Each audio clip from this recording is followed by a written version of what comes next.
Hello, everybody, and welcome to the Benefactor at Chaotic Neutral Games. I'm Simon, your DM for tonight, as we join Felicia, Kate, Nick, and Corinne with their adventures in Illyria. Don't forget, you can help or indeed hinder. Check out the options in the chat bar below. Let's face it, you want to do world magic. You can support us in what we do by becoming a subscriber or join our wonderful community by hitting the Discord link in the channel notes. It's time to go to war, but to do that, you're going to have to herd a bunch of cats to join you. So let's see how our players fare in episode 142 of the Benefactor.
Welcome back and welcome to our players. Hello. Hello. We've got Kate back this time round. And, I'm awake. Yeah, I'm awake. I'm semi-awake awake in the daytime. Kinda. I don't Almost. understand this position. Why am I not asleep? Why displaced? What is life? Indeed. Truly, what is life? I've So, got a miserable pile of secrets. No, sorry. okay. Getting a bit dark. Anyway, how are you all? I've only spoken to one of you recently, and I live with her. So, how are you? Yes. I see her Not every bad. day now. She goes to work with me now. Oh God. As if it- you it- didn't it- see me every day earlier. It's getting It's too tricky, much, in it? Yeah, It's too much. Yeah. I'm gonna have to sack her. You're not even like in charge of me I at can't all. sack you. You're a completely different company, but well, different part of the company. Oh, not with that attitude, you could. Also, thank you for subscribing, darling. Thank gratitude. For the rest of you, how have things been going? Felicia. Going out, I guess. I may or may not have done the stupid decision of spending some money on an early access game that I have been looking forward to for the past year-ish. Bye sleep. Hmm. I'm not calling you out. I'm telling the fucking truth here. Yeah. Tell me you're not going to be at 3 a.m. still dealing with your house and going, but it needs to be a bit to the left. It's not Yeah. symmetrical. Or it's not got the Simon, right you don't need to asymmetry. call me out like this. We all know how I am. But yes, it's I'm gonna the be same with a so much mentalistic fun. brain. But yeah, I really enjoyed my time at Porsche. So my time at Sandrock is gonna be great. Yeah. Like the stuff they don't like, the stuff that's actually in the early access is just like, For anybody who's interested, My Time at Sandrock is the sequel to My Time at Porsche, and it's a fantastic little company with a great product. So yeah, go check it out. It's early access. Kate, how has life been treating you? Skip. valid. Yes. Valid, perfectly valid. See, I haven't caught any of your streams and stuff recently, so I that's haven't the been thing. streaming much. You haven't been streaming? That's it. Not so much. No. All right. Okay. But, Previously during COVID, I was able to go, okay, what? How's Kate doing? And I'd just get onto your stream, and I'd know exactly what you, how you were doing. That was back when you were doing RimWorld and all that lot. Yeah, no, I've had friends in the past go, "Are you all right? Like, we know you're alive when you stream, and when you don't stream, we don't know if you're alive or not." I'll be honest, it was how I was usually checking how things were doing. I wake up, come downstairs, log in for work, bring up Twitch on my second monitor. Yeah. So how long Kate been streaming? 12 hours? Well, that's pretty average for an hour, Yeah. Catch better. Yeah. Well, you know.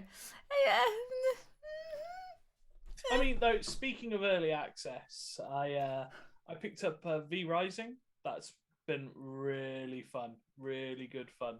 What's that about? Think Valheim meets ARPG, but you're all vampires, and it's practically already made. It's one of those early access games where rather than bringing a really unfinished product to market and you having sort of a nightmare with it, they've brought practically a finished game with a lot of polish on it already, and have basically brought it to market and said, does this work? And how can we make improvements to it? Within the first week, it sold 500,000 copies. They've already broke 1 million copies sold. I'm on Google now. Did you say V Online? V Rising. V Rising. Oh, man. Hashtag not sponsored. Please sponsor us. Yeah, please sponsor us. Please. Please sponsor us. We love you. Sponsor us. We are shameless. We will sell it to Yeah, anybody. I will quite happily haul myself out for V Rising stuff. Yep. But for 16 quid, it is well worth it. I've already sunk. Let's have a quick look. He says, I've sunk 23 hours into it, and considering that, you know, I've got barely enough time as it is, that's a lot of game time, and you can play in great big servers with all your friends. It's got a PvE mode, so it's not all PvP. It's great fun. It's got offline, it's got LAN, so much fun. The ARPG is really good. So if you like your Diablo style action RPGs, you know, where you're sort of got your target sniping through your thing, so it's WASD movement, mouse controls all your combat direction and camera, and you have QWERTY sort of action button and attacks. Great. I gotta tell you, man, I'm down. It's got a lot of early RPG vibes, looking at some of the things like the inventory screen, and there's nothing quite more satisfying than going from having a shitty wooden coffin and wooden palisade to keep you safe to having a full-on stone gothic Dracula-esque castle that you can sort of sit and brood in on your throne, you know. Not that I have basically gone full Sims on it and spent maybe 4 hours today just sort of redecorating the whole entirety of my castle. And I won't lie, I legitimately... So what you're saying is that there's something here for all of us. Well, I legitimately... You are speaking my language, and that is dangerous. That's dangerous. I was about to say, I was like, well, Felicia's in. Felicia's already buying it. Yeah. Felicia's already bought a game today. I bought it yesterday, okay? And I've only spent 12 hours since like 8 o'clock yesterday. So this is why you didn't want to do roulette mimics earlier. in it. There are mimics in it. There are fucking mimics in it. So that's beautiful. The chest that breaks down your items back into their component stuff is a literal mimic. It's a giant chest with teeth and a great big tongue that quite happily eats your items and spits out their raw materials. But I did spend 45 minutes basically reorganizing the entirety of my carpet layout in my castle. You can get servants. I was like, I have moved my throne. These feet only touch red velvet. Yeah. Why is there not red velvet in front of my new home? What sort of bullshit is this? And so I had to make sure that my poor little vampire does not touch stone like he's some kind of filthy commoner. After Yeah. all, I am an undead god. Why would I ever not want to be on comfort? Okay. I may be playing this by Saturday. Not right now, Ron. Yeah. I- 'cause- Hermit mentions that that I've been trying out my own RDR server, which is sort of true. Well, it is true.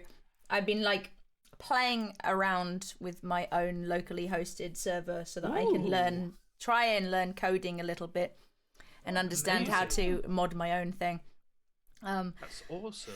But That's but really it's nice. a very like I am here in a huge thing of how to learn like to do any of this. So Yeah. I've managed. I was trying it just before we started and broke all of the stores somehow. I tried to add something to the store and was like, I broke it. I don't even know how I did that. Oh well, you know. That's coding for you. Yeah. So, but I have made a couple of achievements of going. This is in Spanish. Oh, I made it English. Yay! Look at me. I did something. I did. You know. So I've Very made a good few thing. achievements, but it's still very, very early in sort of like just the let's try and learn some of this and see if I understand it, because I've been playing in it for almost 2 years. It'd be nice to sort of understand how it works. Yeah, damn right. Yeah, That's absolutely. amazing. Oh yes, Simon. I will one get of back the to you, Nick, things about I V was Rising gonna because say that about scratches my Vampire the Masquerade itch. Ugh, Sorry, carry on, Sandrock. Felicia. No, Yeah. but one of the things I was going to tell you about Sandrock is the fact that one of the reasons they are doing early access is because they want to get enough money to basically they're working on multiplayer for it. Mhm. So it's going to be real fun when that gets out. So I hope you are Absolutely. ready. We need to Yeah, I'll be done. have fun. But also, I'm going to disappear for a minute. My apple pie is done. Oh, nice. Ooh. I know you can still hear us, so I'm going to get the intro going. So, you are in the baking hot city of Naruka. You have entered with Sun.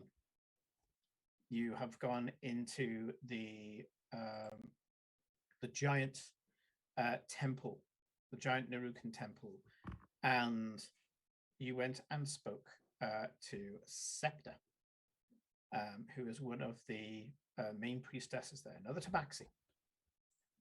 And she started checking out Sun's story, being that it's a little unbelievable. I've Even said, for Tabaxi. yeah, I have likened it to just walking into an English museum and saying, "Say, so I found Excalibur." Yeah, well, is it not like you haven't found Excalibur yet? But I found one of I the fa- Knights of the Round Table. I know I've where the managed to Holy get Grail is. Yeah, I've got the Bedivere Here's out of the Arthur. ice, and he's going to take us to Excalibur. At which point they'd be like, Here's No. here's a 4 millennia-old Templar knight. He's going to take us to the Grail. Yeah, essentially. Yeah. What do you mean the Grail's real? It always was. Shall we? Shall we? Shall we? I need an army for it yeah, too. oh, yeah. And by the way, I need to recruit the whole of the British Army to go and get it. You don't mind it. So that's effectively what you've done. In any other country, you would have been laughed out as a maniac. But this is Naruka. Ooh. This is a place where being obsessed tabaxi is normal. To go off and obsessively track something or to travel is normal around here. And after a few spells from Septa, a few cleric spells, mostly asking God, is this legit? And checking with the zone of truth. We're going to time in with you all sat around Septa's office. I'm going to move it on slightly. With Septa with her head in her hands, going, The path to Jordan. Yep. The Golden City. Yep. Yes. Tabaxi. These two. Well, is Lilith with us? I can't remember. Lilith. Yeah. Yeah. These two are there from there. She So one looks on over both of them, and you did point out that Lilith was a demon in the Oh a no! devil, a I devil in the tried light. to say that she gained a soul, but she like talked over me. Oh yeah, she talked over you. And you know, incredulous, this Tabaxi goes, but do you realize how significant this is? Illyria has been touched by humans, elves, dwarfs, orcs, even the metal men, the warforged, have each made their mark upon Illyria. Tabaxi only had one. Yes, we are known, but we only had one significant act that we performed in the whole of history, and that was the great conquest of Jordan the Great. It's going to be 2 now. Taking back the Golden City. To get the Golden City is to bring something back to our people that we did not have before. I know. So why are you sitting here? Come on, up, up, up, up, up, up. She kind of rolls her eyes and says, I guess so. We're going to need to go speak to whoever the council is at the moment. At which point we point out something about Nuruka. Nuruka has a council, largely because they're not really big into rulers. There's no Lion King here. They're not into kings. Simba. Sorry. There's no kind of cats don't really accept any one person being their master. They're all kind of independent. So what you have instead is a kind of rolling council, and that is the people who currently can get enough people to all go in the same direction. And even then, that council occasionally has to pull extra people in. It can be as low as 3 or 4 people. It's only happened a handful of times, and as high as 30 to 40 tabaxi that cover everything from farming to magic to ocean-going vessels, business ownership, the building of buildings, everything. Just, it moves. It always moves. So she says, I shall make the summons. In the meantime, I guess I have questions. Let me make the summons first. And she walks up to an alcove that has got a strange symbol. It's got something that looks like the spire that comes out the top of the Nukan Temple. Because remember, the Nukan Temple is a spire, 2 large kind of ornamental border walls with a wide entrance between them, almost like heart-shaped. You know, they kind of curve a bit too much at the end, and then there's this wide open space. And then the giant borehole that goes into the rise above the city of Nuruka. This looks similar, the symbol, but it's all flat on the wall, so it's almost like they've squashed it. And where the borehole should be is a small gem. She walks up to it, presses her paw against it, concentrates, and the gem starts to glow. And as she does so, a thin beam of light goes up the small spire that's on there. Maybe outside a similar thing is happening. I have performed the summons. The council shall come. That's Questions? remarkably efficient, that, isn't it? It's easier than sending a messenger. The messenger they can argue with or they can ask questions of. If you say, I'm about to tell you something, but I'm not going to tell you what it is. Most tabaxi will come running. Yeah. Also, Yeah. it makes a pretty light. I'd go outside and look. Outside is a giant staircase all the way up, unless you can fly. In fact, you could probably pull out the carpet and whoosh up. I was going to say, yes. We've got actually. about 3 methods of flying, so. Yeah. Actually. Yeah. But before we can continue, so it's not only Tabaxi I would like to recruit for taking back the Golden City and possibly fighting the Architect. I know that you guys have a knife here who talks. We have several such knives. Who talks? We have several talking knives. Yes. Was that the one that like attacked you so long There was ago? one specific one that like tried to attack me once he was like brought in. Immediately when you say that, she goes, would this be a double-sided throwing knife? Yes, that one. Sure. Why do we want this one? Bless you. It's gonna attack you. Bless you. I You mean, want- I You We'll want see. to recruit Sashu. Bless you. mean, I mean, I was thinking of asking him if he wants to team up, but he seems to be useful. If you want an audience with Sashul after what Bless you've you. just offered, then I will permit it, and I shall make sure that we have healers standing by. Oh. Sorry, I have towel with me. Oh yeah. What am I? Chopped liver? I think she was mostly very- making the point you're I going to very need a healer. grumpily start pulling out the carpet. Fucking I don't know. tabaxi. But wouldn't you Go, be go, closer go. to chopped fish? Sashimi, maybe? I want to go look at the pretty light. He gets on and just fucking Princess Jasmine's the fuck out of there. Tabaxi. Need their own healers.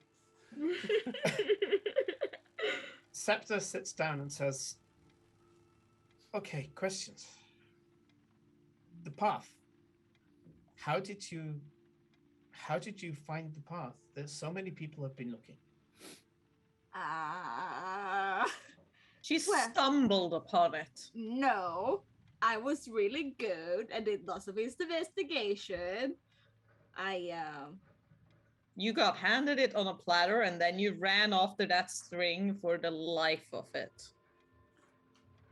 No, so first How did you even find the locations?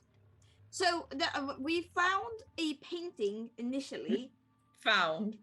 You mean our employee knew you liked Jordan, so she bought a painting and put it in your room, which turned out to have the locations.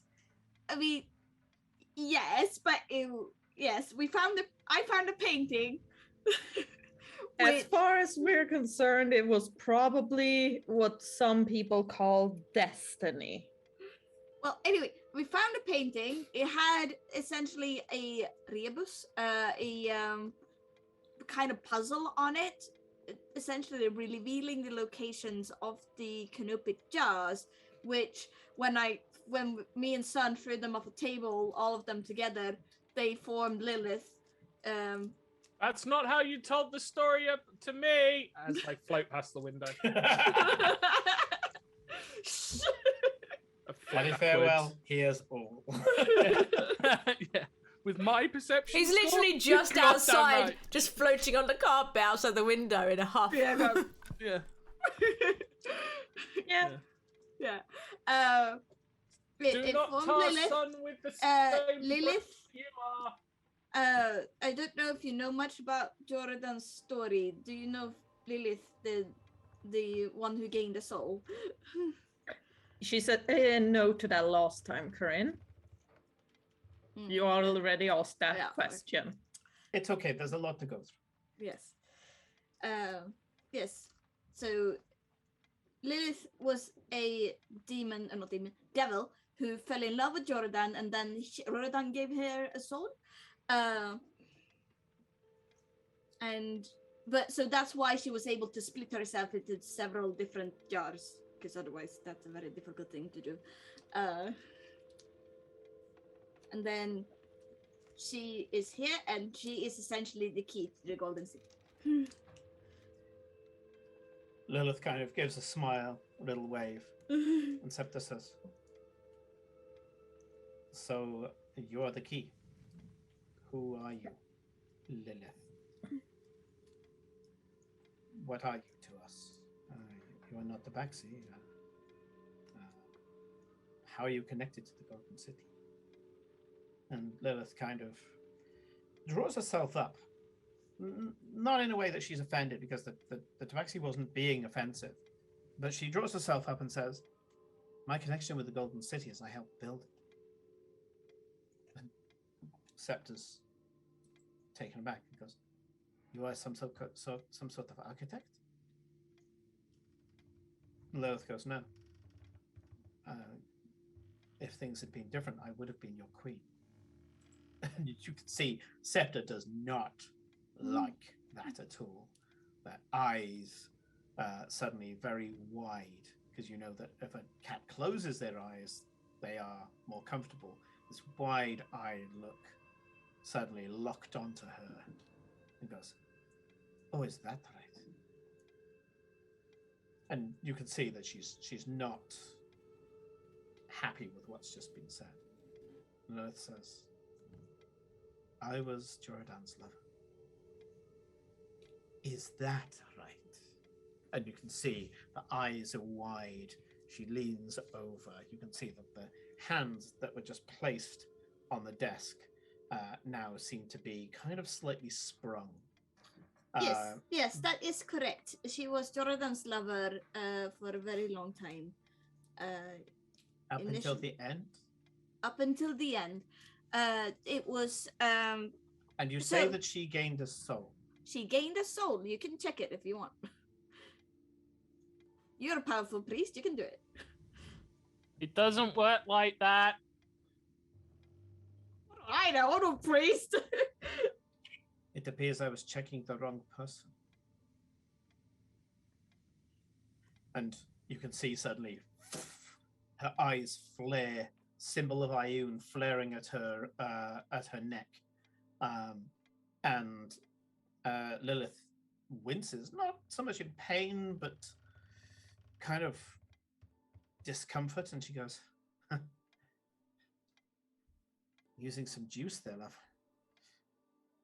And the cat's just staring. The eyes now have got this revealing silver light coming out of them, and there's a sudden goes. "The goddess has spoken. You are welcome, Lilith."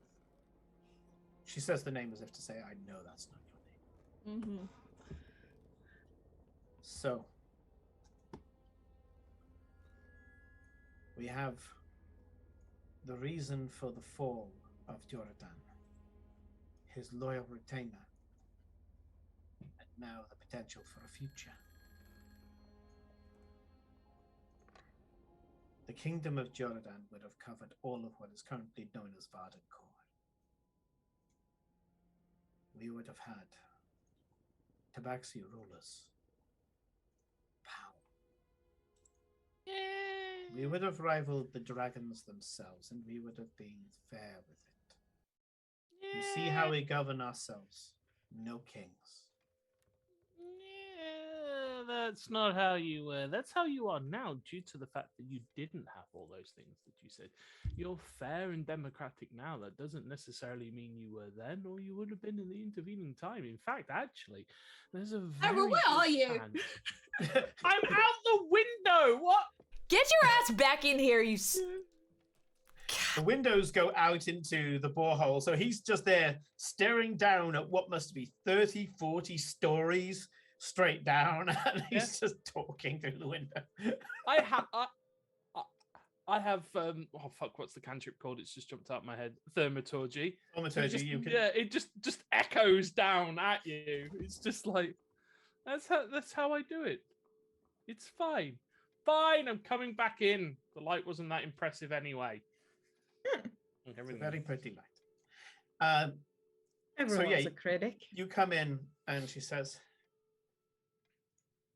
You understand that the Norukan temple is respected. We are the closest to a constant authority, but it's not a ruling authority. It's a guiding authority. Now. We understand what tabaxi are. Now. We provide permanence. Now. Of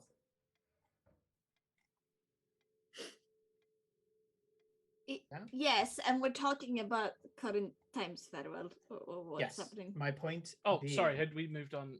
We it moved takes on, a little yes. while. It takes a little while to get from all the way up there to like down here and like. We'd moved on to another subject. Oh, sorry. Carry on. My apologies. Carry on. Carry on.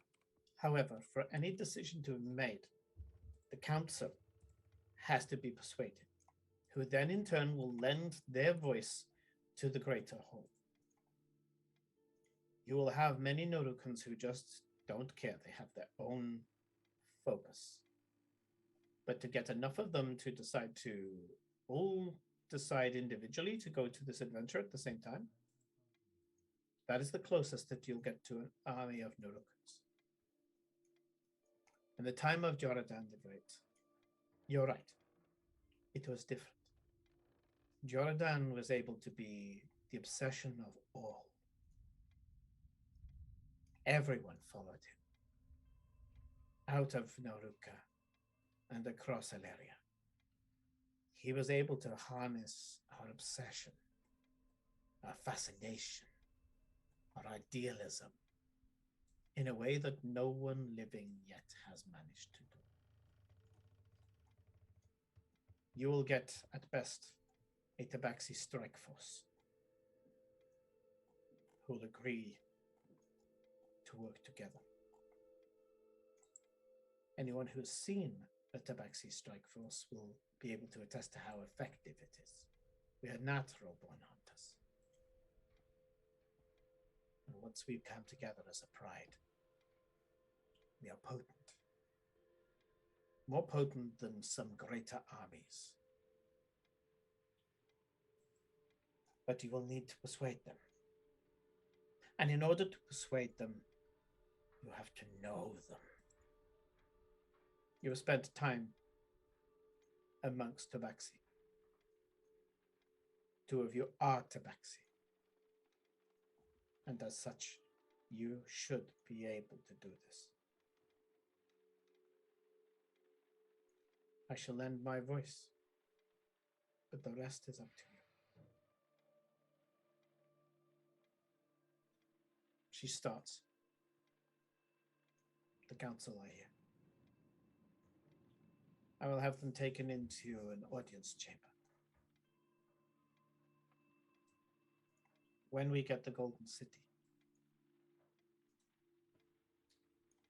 it shall become, as all of the treasures have, under the jurisdiction of the temple. For one thing, I will not have Noruka fall as the Golden City did. She stands up and kind of dusts herself off, and you can see this is the most serious you've ever seen a Tabaxi. She's very focused now. She's taken the shade off Lilith, but in general, she's just stating this is how it will be. Come. I shall make introductions, and then, as tradition dictates, you'll have until morning to be able to present to them. You follow her through the temple, again, the spiral staircases, the giant landings, and you get taken to a hall which is called the Hall of Eons. And when you go in there, and Eclipse, you've been there before. You didn't quite get the significance of it.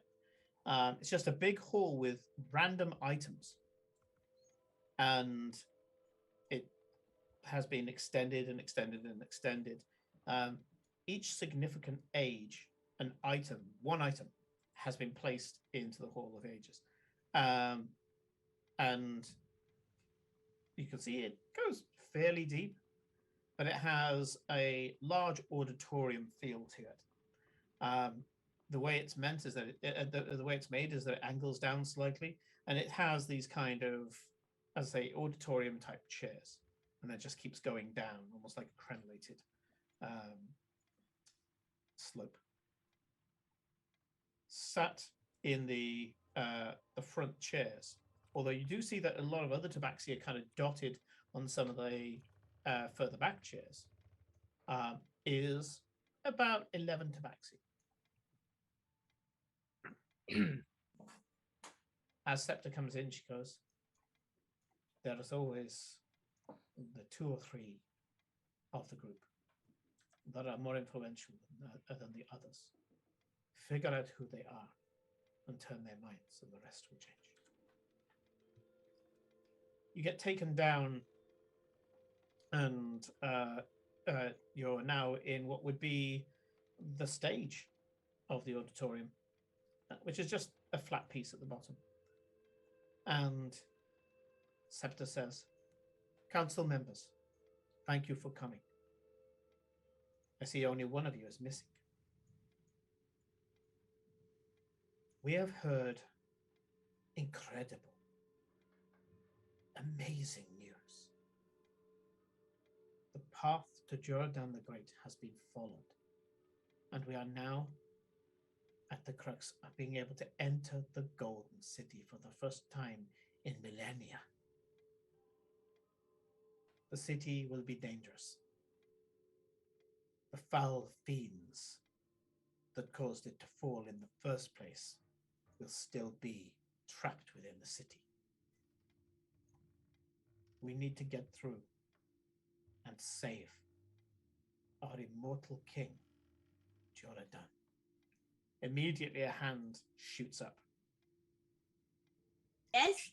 A jaguar tabaxi. Flat face, powerful jaws, slick fur. It's almost like glass.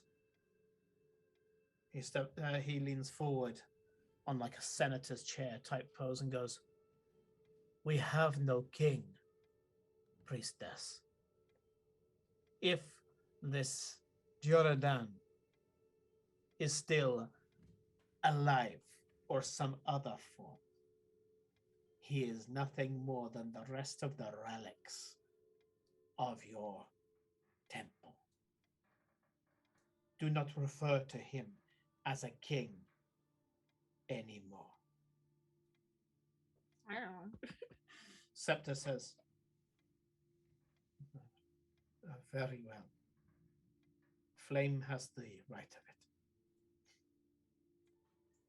That is true, Flame. He is no longer our king. He has not been for millennia, which is the way we would like to keep it. There is a problem with this.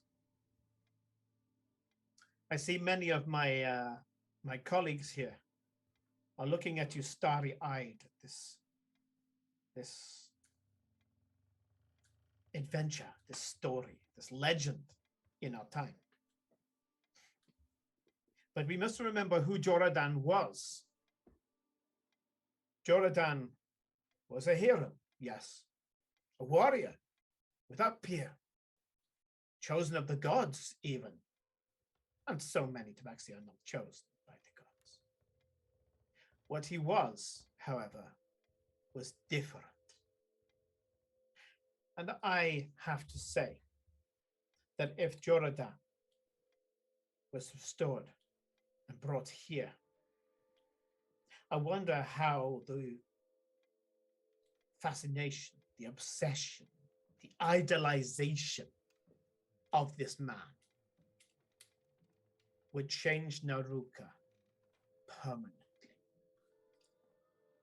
I am a believer in modern Naruka. I like where we are. For all the terrible, selfish politics of all the other warring kings and empresses, he notices that your Fardencore seems to have a problem with you, and empresses, Naruka stays true.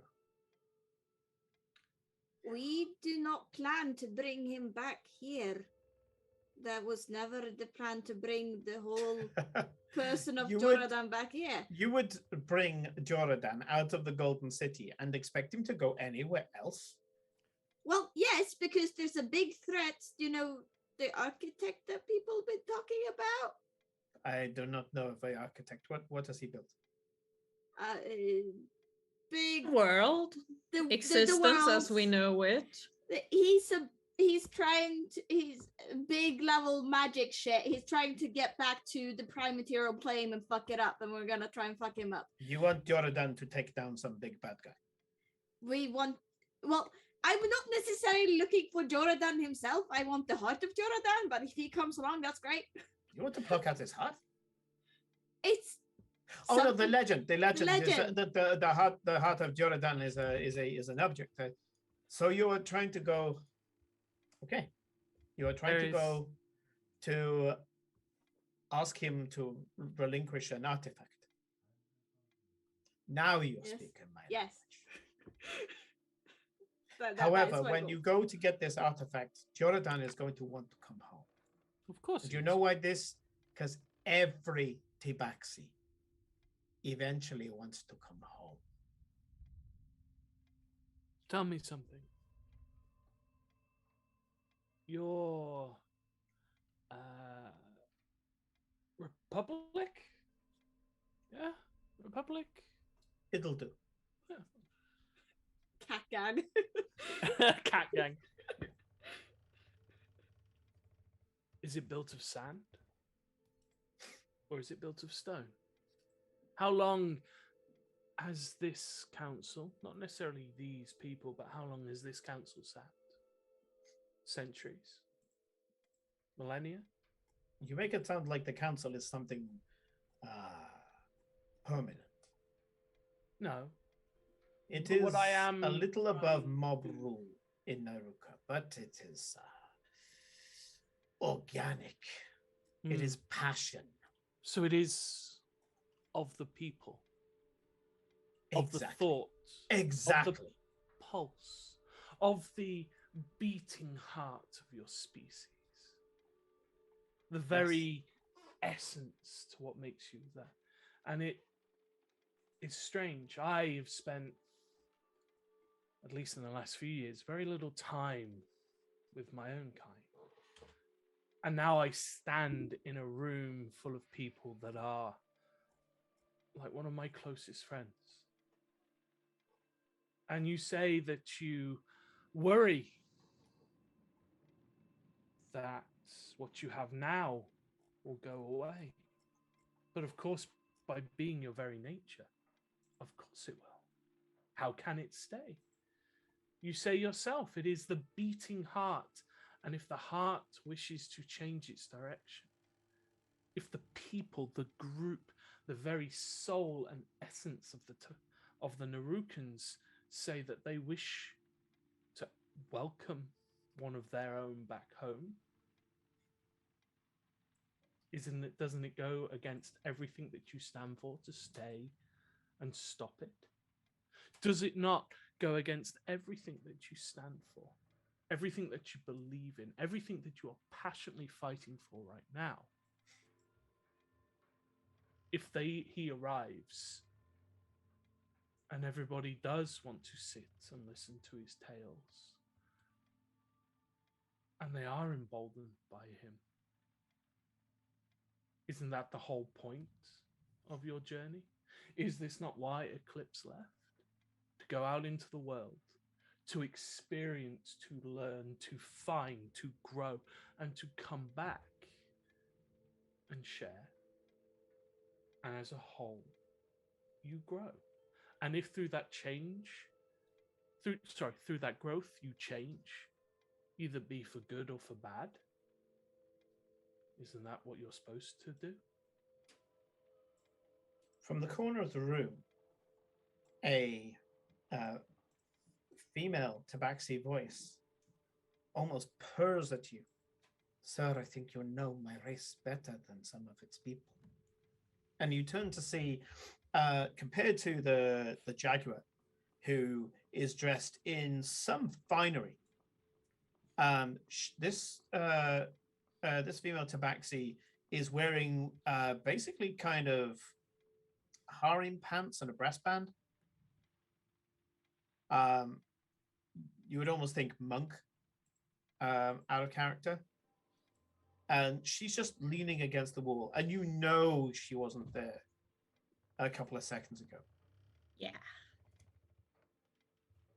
She pads up, and you can see that as she pads towards you, the jaguar looks kind of ill at ease. He hasn't shot you down because you were fucking correct. I've had a very good teacher. Mm-hmm. He doesn't shoot you down. He doesn't break the gaze either. He doesn't look down in shame or anything like that. You can see he's just continuously scrutinizing you. And the woman steps forward and she says, "Flame, never change." She turns directly to Eclipse and Farewell and says,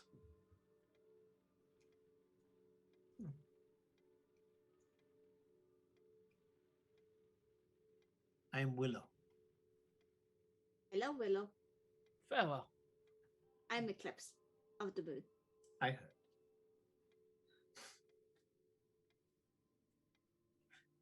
To get into a city, any city, even the Golden City, you're going to need my kind. I'm going to need all of you. Indeed.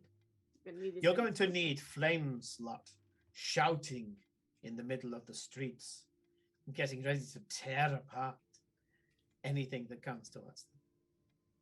But you're going to need my lot. Be able to skip across the rooftops, to skitter down alleys.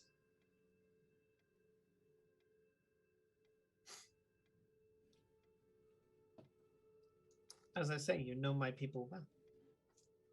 Better than some of its members.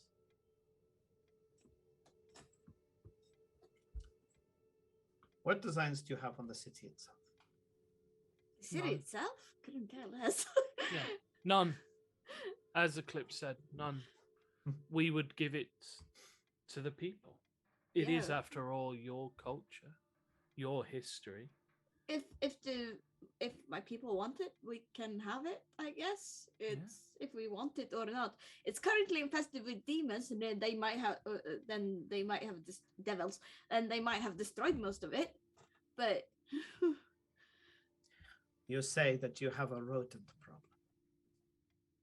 Very big, angry rodents, but rodents nonetheless. Yes. yes, She raises an eyebrow, and as she walks around you, she's definitely sashaying, I would say, is the best word for it.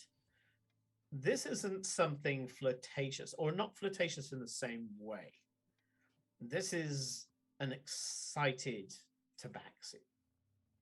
She's moving in lithe, fluid movements, almost like she's in anticipation of the hunt. She raises an eyebrow at Flame and says, "A prophet." And you can see she's very playful, and looking at, she's kind of young compared to him. Now that you look at the two of them, Flame has got this, really heavy set jaw, large skull, broad shoulders, really a giant of a man. The only reason you haven't noticed it before is that Sun makes him look like a fucking halfling. Mhm. Yeah. Yeah. Sun does that. Sun does that to Mm. everybody. And when he turns around and says Jordan's bigger than him, Yeah, you I don't think you could take where it is if they're this- bigger than him. this cheetah tabaxi, Willow, she's almost capering now around you. She does come in as she's got these live movements. As she says certain things, she kind of gets close to people, not quite touching them, but just kind of coming in and then kind of speaking, and very strange. You can see she is very tabaxi, more tabaxi than Eclipse. Eclipse has been somewhat westernized. And isn't that a scary thought? You have a feeling that Willow would drape herself over you if you sat down. Eclipse have some control. Yeah. She seems, I say, very young, or at least young-minded. It's hard to tell because tabaxi range in height quite a lot and build. So you can't tell age unless you're a tabaxi. Yeah. Eclipse will know that she's about 21. Yeah. Yeah. Which means that technically she should be off traveling by now, unless she's found her calling here in Naruka. Tell me, where exactly is the Golden City? Oh, it is around place where Allow Rin me, remembers. Eclipse. I clap my hands together, and as I pull it apart, a silver scroll appears, and I use basically minor illusion to create a little map of the area with a little flashing dot that just has written above it, the Golden City.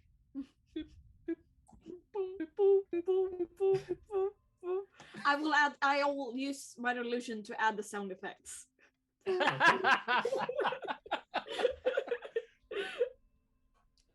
It also has a rave mode.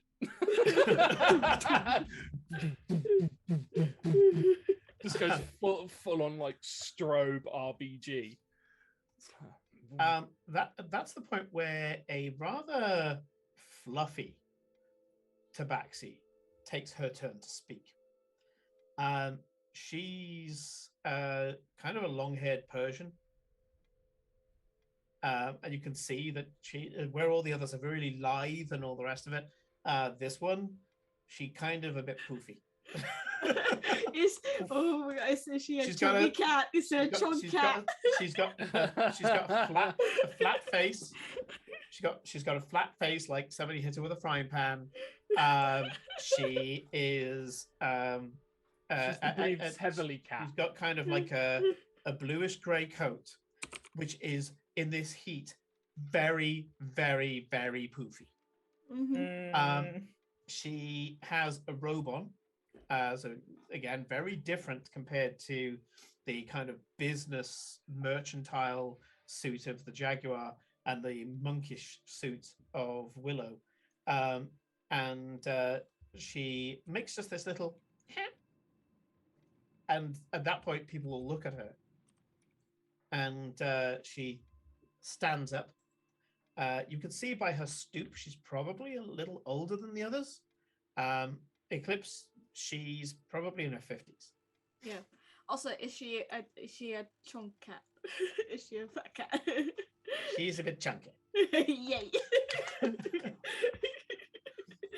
She has even her hands, you can see, are quite poofy. Yeah.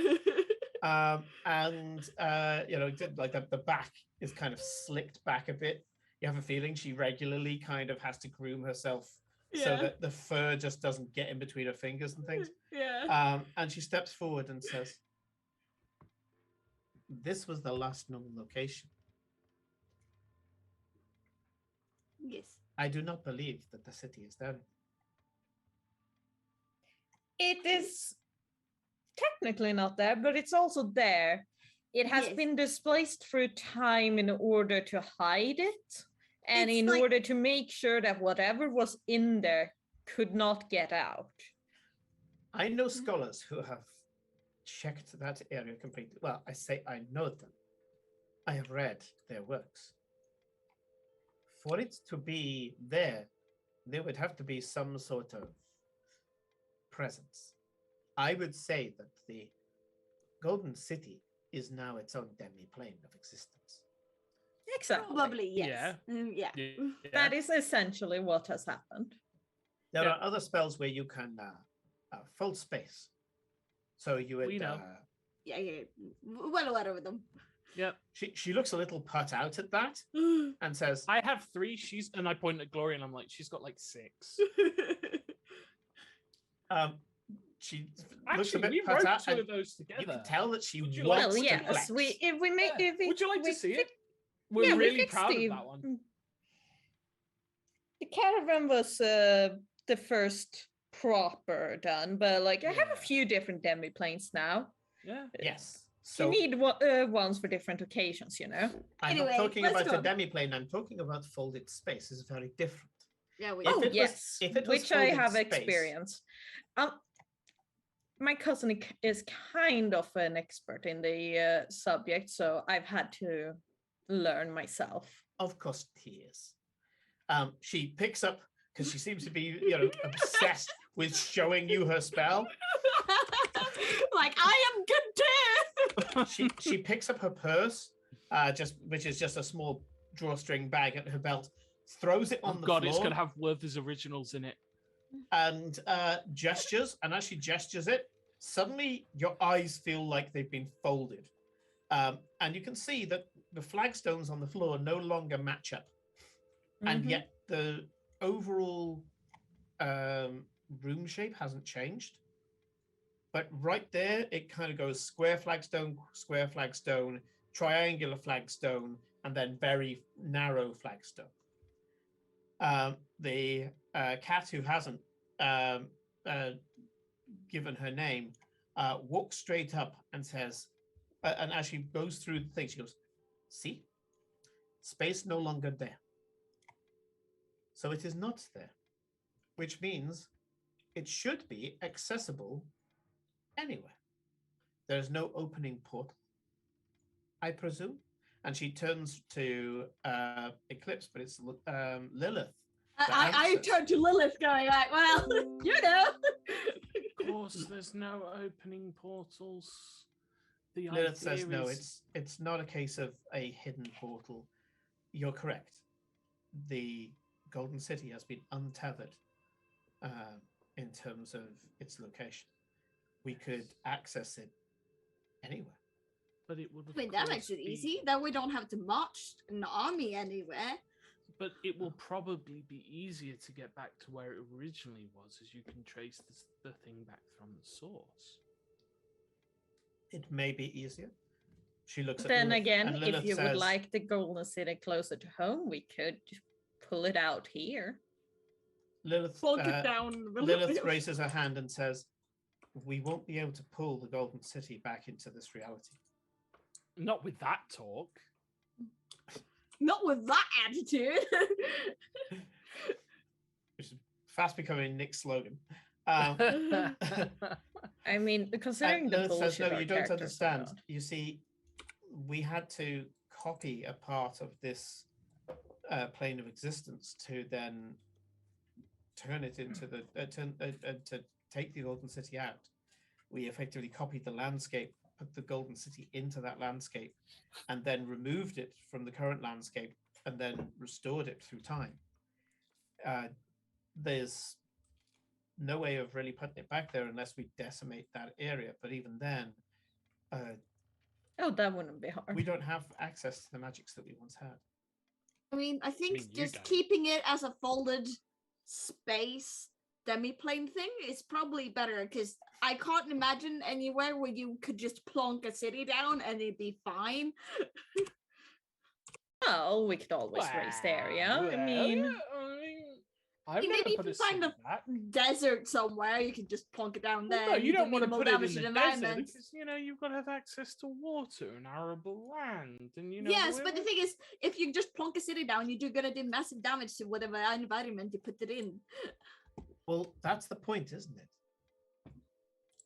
But that's what will make the Golden City better than it ever was before. Imagine a city that all Tabaxi could go to, and all they'd have to do is really want to be there. Once I open the gates, if you believe. technically all Tabaxi should be able to go there, That's pretty good. and they think can I take like that. others. They would just have to, Believe. I guess, Believe in choose yourself. the path to the city. You would need a tabaxi to get there, but other than that, if you wish, we could burst the bubble, as you say, and we could make a landmass in the middle of the sea if you wanted to, or where a lake once was, have the city there. But wouldn't that have more value? I think what you're saying is have more value of just it being a place uncoupled from space, essentially. In order to put the Golden City into that demiplane in the first place, we ended up expending items of such legendary power that I have yet to see equaled in my lifetime. It's a substantial lifetime. To restore it would be much of the same. Would you bring every legendary item that you can think of from Malaria just to pop it out of existence when all we need to do is just have a path? Stand of Legion. No, I think, as you said, that would be an incredible feat, which I don't think we have the resources for at this moment in time. And the question is if we ever want to do it. With a wave of her hand, there's a popping sound as she goes and retrieves her purse. Very well.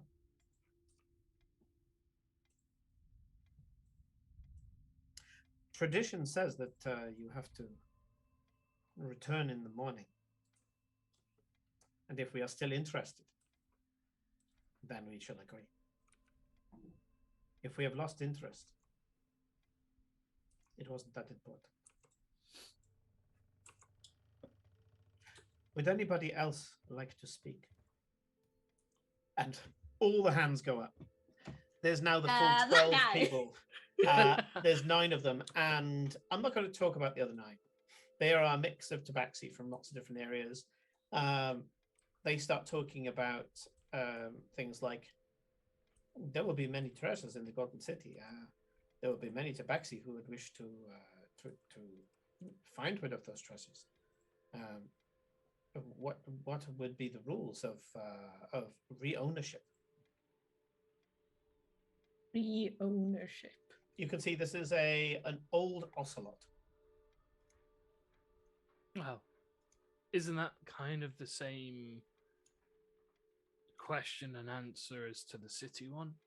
You know, that is for the people to decide. I have a feeling that the people will go in there looking for shiny things. Yeah. And if they're willing to murder devils to get it, then that is their choice.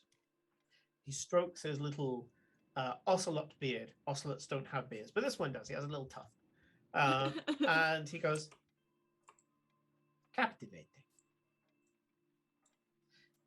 I have a feeling that many of my kind will be wanting to go there too. You can see that he's dressed mostly in like a corsair's costume. I get to dress cats in this session. I'm very pleased. Simon has like 5,000 tabs open of Cat in a cats, jester. cats in like costumes. For some unexplicable reason, one of the members of the council is a ballerina. Yeah, it's something. I mean, if you know, that wouldn't surprise me.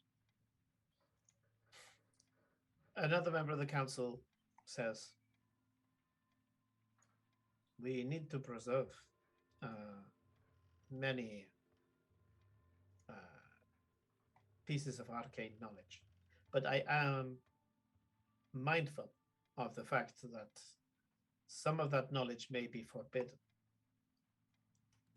If indeed there was insurrection of devils, there could be dangerous tomes, dangerous knowledge. We should give some sort of reward for anyone who finds these kind of things. Also, because of the time problem, who knows, we may even find tomes of chronomancy there and other such things banned by the gods. Yes, chronos, we know nothing about that. I don't say that, by the way. No knowledge. We have no idea what that is. I am a I historian. feel compelled to instinctively flick Eclipse's ear. I don't know why, but I just reach over, flick, What? I didn't even say anything. flick. The tabaxi, this one, a lynx, looks at you, and he's got this strange gem kind of up on his brow, and you don't see how it's attached. It just seems to be there, and he goes, I am a historian. Hello, So you would think I am the most passionate one, and I am. I am intrigued. But I am also mindful of the fact that this is an old city. An old city with knowledge that should, in some cases, have been lost forever.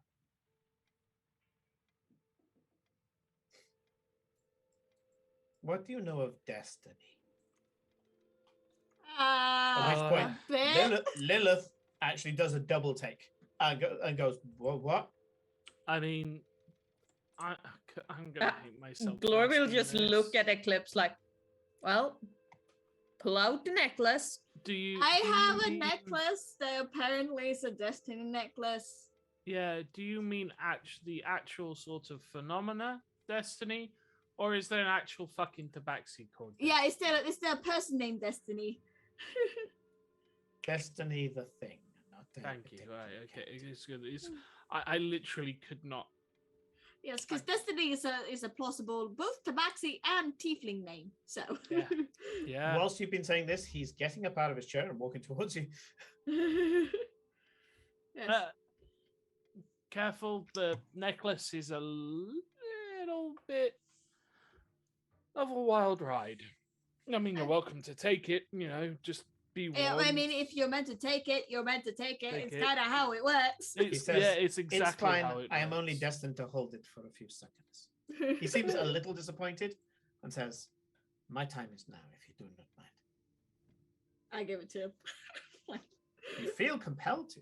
Yeah. He looks at it and goes, "Ah, hello, old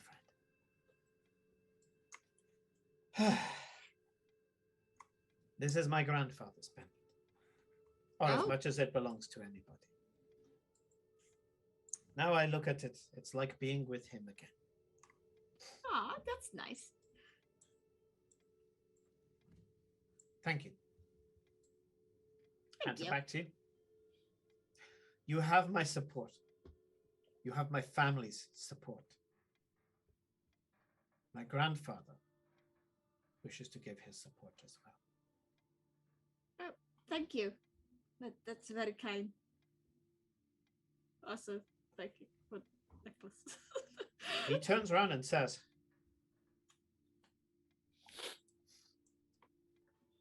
my name is Trove. You all know me. You know I am the least typical of our kind, as is my family. We have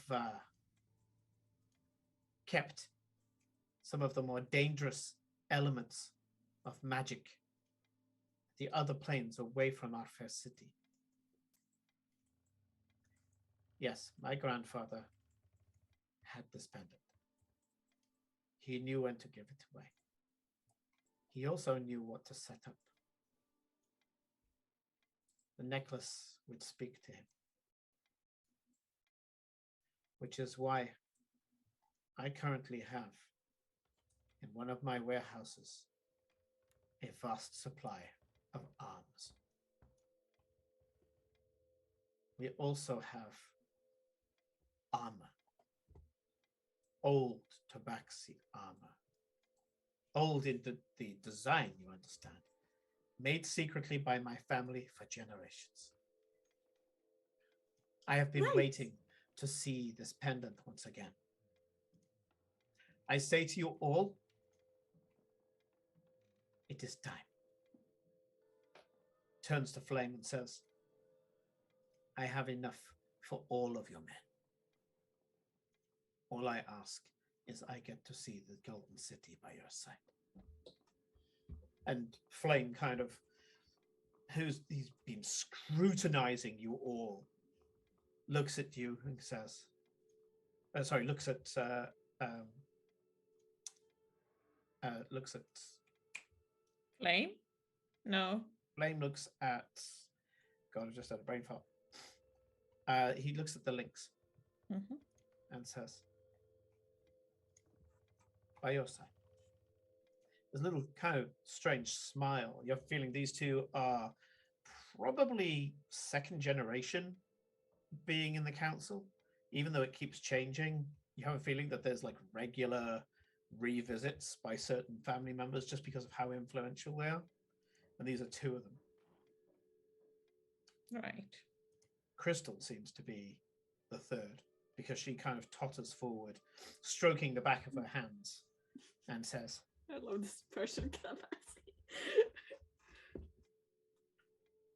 I believe that we need to be mindful that towards the end, as you say, there was some form of corruption. I believe that my guild house should be able to give some form of support, some magical defense. Oh, that would be very good. Yes. We are, for the most part, ritualists. We should stay back behind the lines. But by doing so, as long as we can keep the ritual going, we should be able to afford you some small measure of protection. and Scepter steps forward and says, we know our nature of obsession, of new ideas and running off before we think. I will call this to a close. At dawn, we shall vote in the usual way. Here. And with that, the council nods in agreement. A number of people come forward and go to shake your hand and all the rest of it, and they all disappear. Once they're gone, Lilith says, what's the usual way? And Scepter says, if they turn up in the morning, they agree.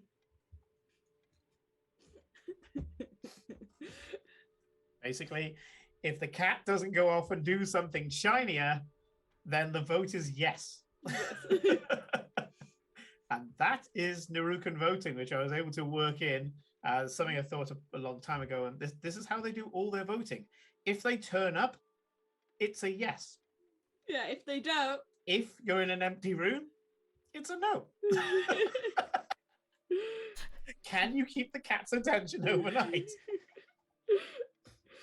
That's the question.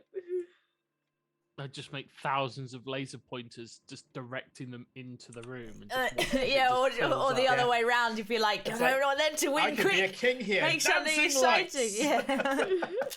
yeah, you can make dancing lights any color you want. You can just be like, Yeah. bom, bom, bom, bom, bom, bom, bom, bom, Yeah. bom, Have bom, we bom. just figured out how to fudge the Narukan voting system?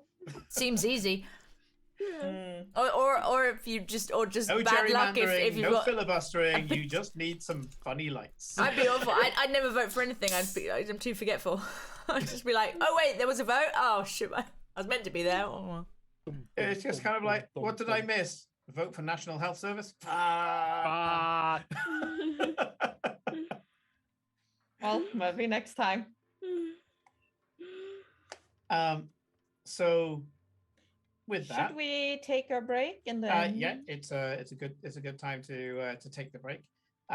With that, Scepter turns around and says, enjoy yourself tonight. Either way, you have touched our people in a way that I don't think anybody has in a very long time. This is not up for debate. It, I suppose, is exactly how much are people willing to support. A huge cavernous room, this hall of ages, with gigantic steps. You can see as many of the council leave, they leave at speed. They are cats after all. They have a place they need to get to. They will go there fast. Scepter, on the other hand, starts walking up quite slowly, painfully slowly for some of you. And she says, please, go ahead. I'm deep in thought. And she leaves you to go off into the city and spend the rest of the night as you wish. I'm gonna speak to a knife. Oh yeah, the night first. Then we can go and Have I don't know where meatballs. we're staying tonight. Do you think your parents will have us again, Eclipse? Or Oh yes. I still They- have we a go little to a brick that hotel? produces some weird tower. I don't know if there's any beds in it though. I mean, yes. Yes, there is. My parents. Yeah, there's a would- residential floor because technically it's a tower, so it comes with like an armory, a It barracks, has an armory, a yeah, jail. yeah. You could put it out in Perfect. my parents' like garden. Yeah, and it's like we'll sleep. we're just gonna camp in the garden. Don't mind us. There's a full-on castle siege tower capable of actually withstanding. Yeah, but do we really want to pull that out in the middle of Naruka? Like all the kittens are gonna try and climb that That's all night true. long. It would, That's we'd a never have. reason to do We'd it. never have any sleep at all. You could go into the middle of the market square and just go, this is a good place. Bloop. Anyway, we are going to take a 10-minute break when we be right back. When we come right back, you guys are going to speak to a knife, get an army, and D&D, don't you love it? oh yeah, yeah. You're gonna speak to a knife and get your response, and then after that, well, the direction is yours. Be right back. Yeah. Back soon. Bye. I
And we are back.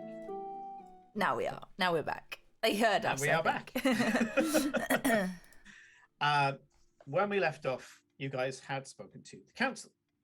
The council, rather than being formal and laborious and something that wouldn't be that much fun role playing, was just a bunch of characters who, one of them apparently expected you at some point in his lifetime. One of them was concerned about the magics involved. One of them was full on for the adventure, and the other one was worried about Jordan's return. The rest all seemed to be taken up with the drama of it.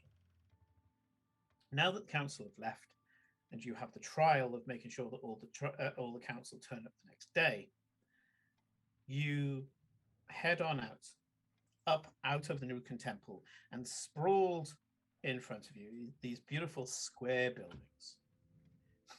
Not so much that the kitties of Naruka like squares.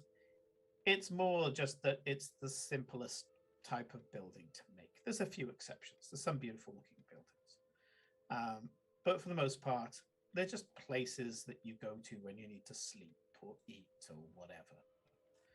Tabaxi spend most of their time on the streets, visiting each other, talking to each other. You've never seen in any city any something so active. Ostergald is very active because of its industry. People are always walking with purpose. Whereas walking around Naruka, everybody is exploring or running. Those who are running know where they want to go. Those who aren't running are really taking their time. They stop and they talk to people in ways that are very un-British. People will just walk up and compliment each other, or turn around and say if something doesn't look good, or they will walk up and say, "Where did you get that? I want one." And there's no such thing as a stranger in Naruka, just other tabaxi. The culture difference is as palpable as the difference between Ostergald and Atlzaran. Very alien, and yet still part of the great canvas that is Aleria. As you walk into the city proper, there are people who immediately notice you. You're different. Not that they don't have other races, both in Naruka and also visiting, but they can just tell that you're not local for the most of you. A little girl walks up to Sun and goes, "You're not from around here. You're too tall. Where you come from? Are you another Tabaxi tribe? I'm told the other Tabaxi tribes do not like to be found. They are what are they? He's from the Golden City. She looks and goes, "Wow!" And basically just starts talking his ear off and asking him question after question after question. At which point, Sun does good-naturedly kind of shoulder barge you in the back momentarily and goes, "Thank you." The little girl stays with Sun for the next 4 hours, asking questions. By which time she's grown quite a posse. Other people walk up to you just barefacedly and turns on because what form are you in, Felicia? Mostly tiefling. Mostly tiefling. Okay, so they will come up and kind of start commenting on your dress and your shoes and you can see that these are tabaxi that's fascinated with fashion. Yeah, you can see that they're dressed very slightly different. There are people who go up to Cora, and some of them actually go down on their haunches to be able to speak to you because they, a lot of them are quite gangly, and they turn around and say, "Where are you from? You have a different feel about you. You're very colorful."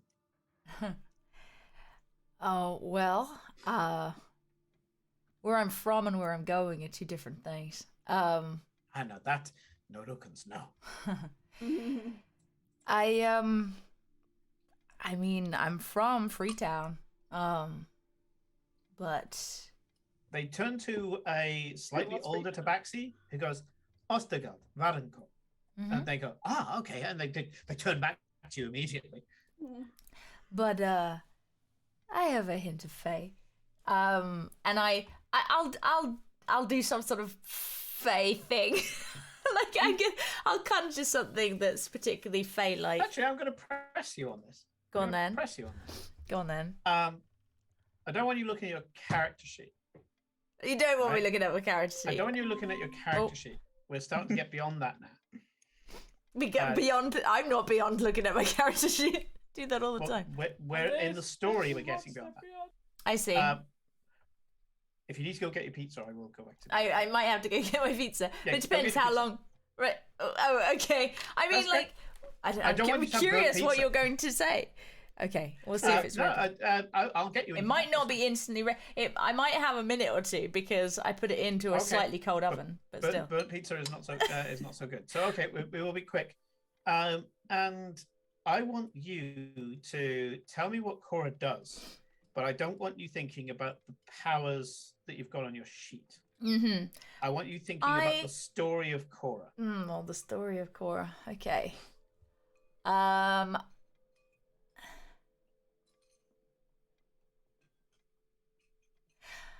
Well, whether this is possible or not, what would be fun to do would be to now who am I talking to? There's a bunch of kids and just a gaggle of tabaxis. A gaggle of tabaxis. Young and old. I would like to, and maybe maybe it's not real what I want to do. Basically, because the Fae is very dreamlike, dream world thing. I want to almost look like I'm pulling their dreams out into reality.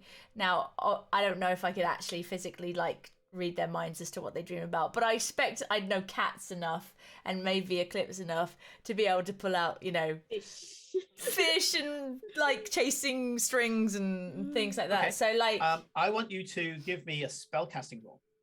Okay, well that I do. Well, no, I'm not going to bring up the thing just for that. I don't know. I haven't got my. Oh no, you add at least. I think you're plus 12 or something. Something like that. I only rolled a 7, but yes, I think I've got an add 12. Yeah. So that's maths 19. You reach forward towards a little girl, and you reach towards her face, and then snatch back. And as you do so, there is a beautiful-looking bow. It's gold with kind of platinum edging. It's got some arrows that are kind of stuck by the side. It's got 4 different strings going down of varying thicknesses. And the girl just goes, ah!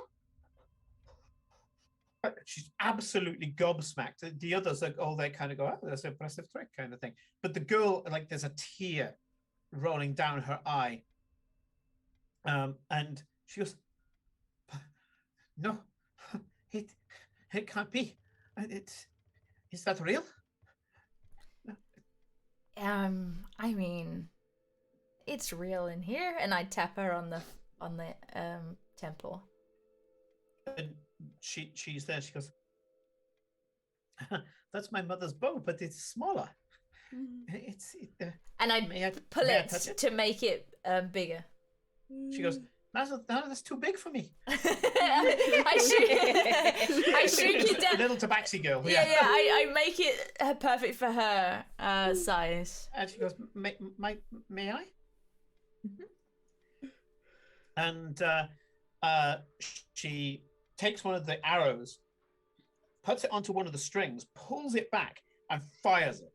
And as she fires it, it hits a wall, sticks, and a holographic version of her appears next to the thing. She goes, it doesn't actually teleport you, but it's still not so fun.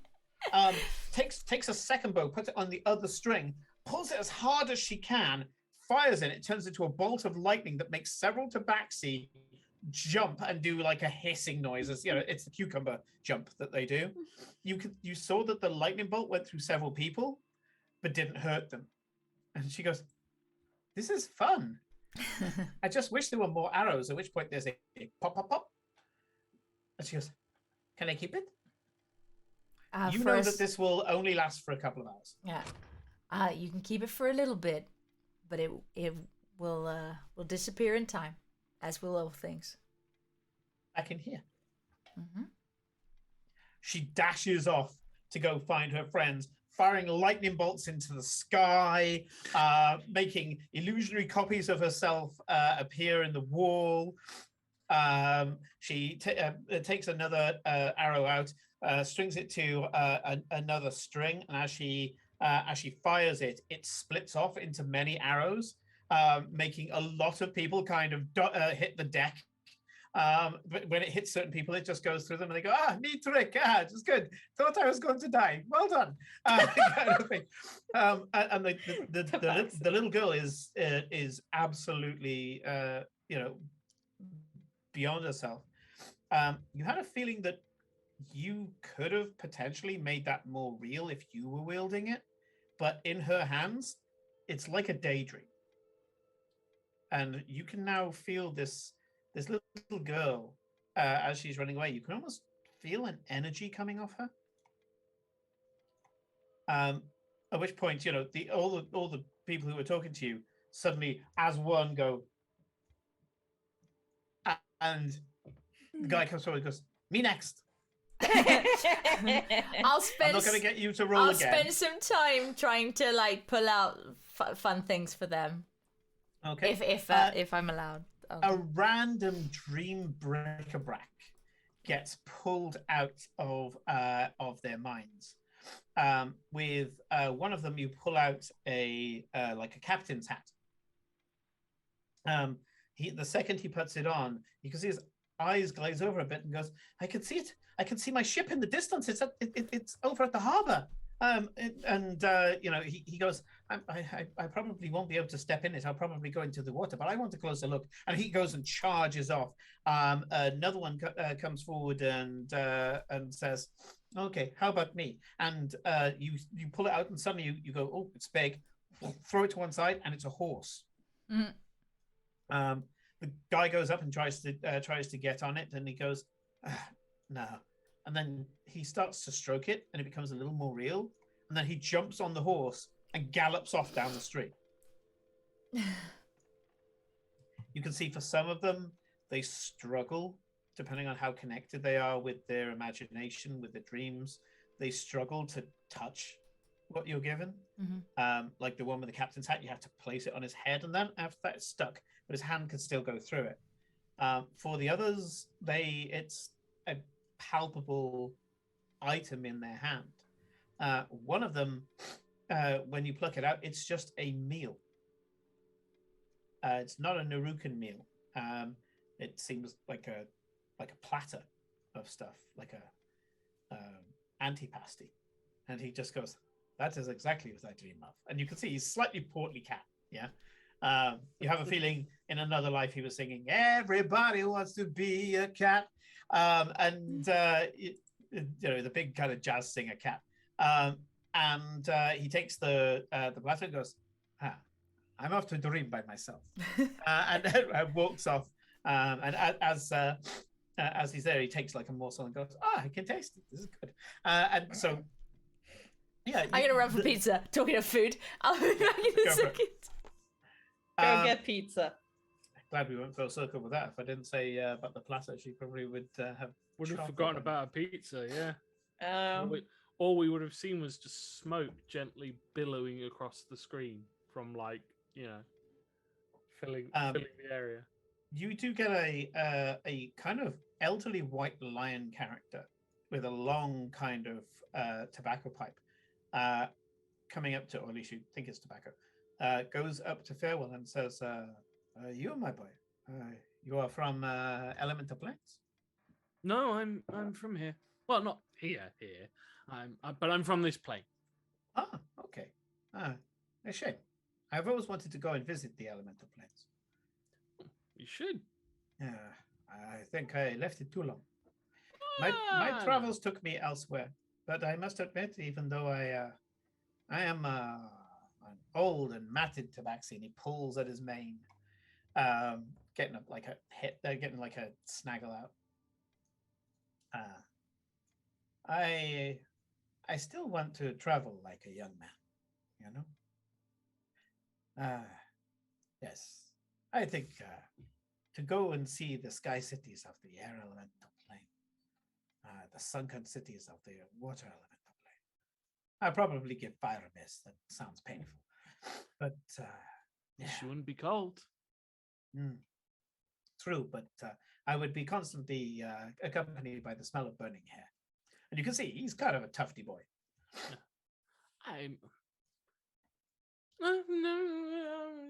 Depends on where you put your feet, of course. Maybe. To be young. To be young. Anyway, You're good not that talk. old. He slaps you on the back, and you're quite strong. When he slaps you on the back, there's a lot of power behind it. It has this kind of old traveler vibe, this kind of almost mercenary vibe to him. He goes, to be young, poof, on your back, and then just walks off. So, where would you like to? Weird. Where would you like to go?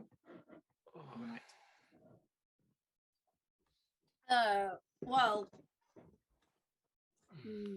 some meatballs, and then the cliff's gonna go home. Okay. Whilst we're walking to Eclipse's Isn't your home- brother's store by the meatball stand? Perhaps we should Yes. say hello. Yes, it is Smoke working now. store. Okay. as wanna we're go to walking Smokes? towards there, Simon, I will stick my hand out in front of Cora, and I'll go 10 gold. You don't have your own 10 gold? You owe me 10 gold. What for? I don't remember the bet. Because I bet you that you'd end up being a knight of little children's dreams. Wow, that's going back. Yeah, that's going right back. Wow. I don't know whether I remember that. Farewell keeps notes. Yeah. Huh. Well, hmm smart ass. Yeah, well, it's not my fault that you've become a brave knight who defends the dreams of children. All right, Father Farewell, who kidding? once died once. Yeah. Do you know it sucks? Although I've just found something out. You know, this is amazing. I didn't realize I could do this before. You remember I had the problem I couldn't see in the dark? Right? Watch. And I run into a dark alley and I go, I can see! Oh, that's great, Farewell. Someone got his Tasha's upgrade.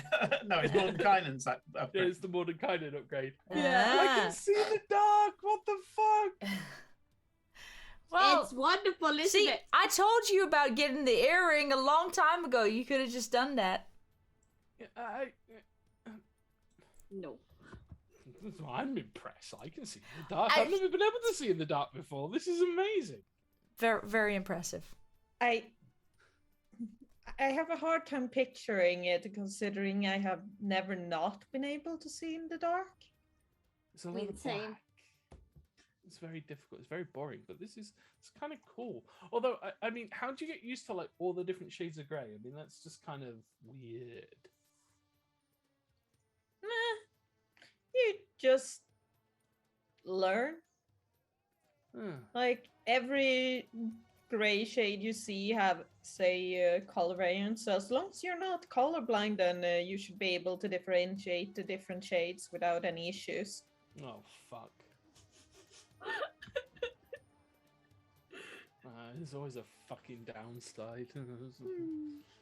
Anyway, come on, 10 gold.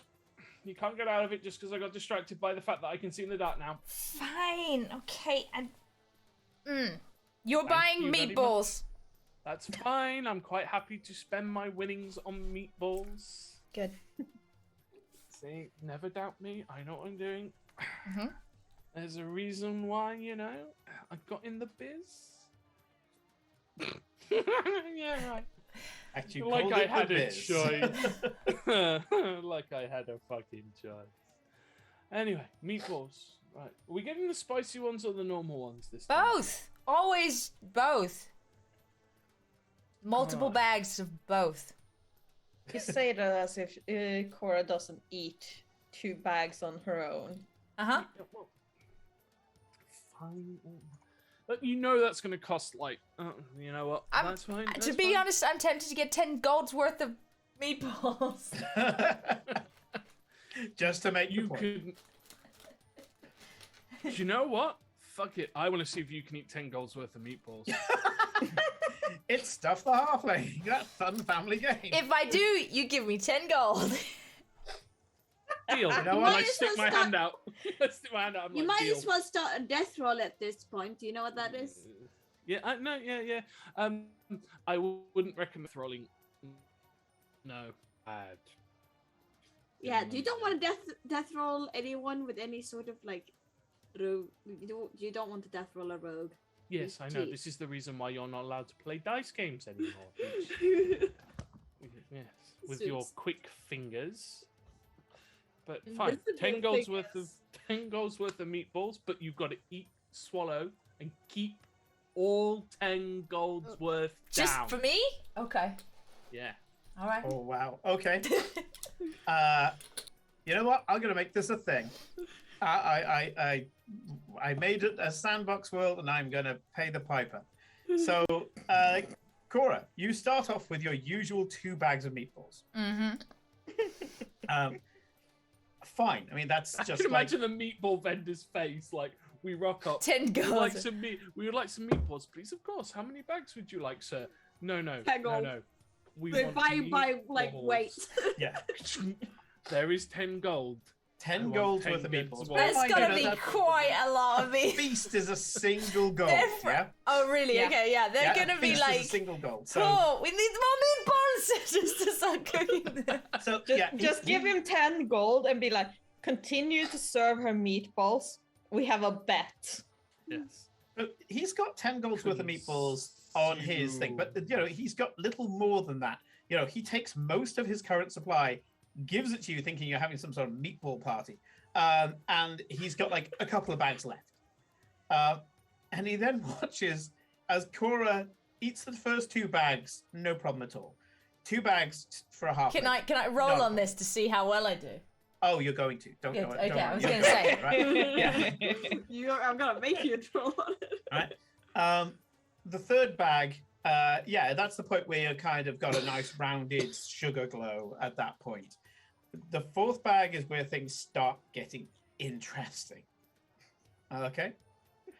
And how do I want to do this? That Okay. is the question, Simon. Okay. So I would like you to roll me a Constitution saving throw.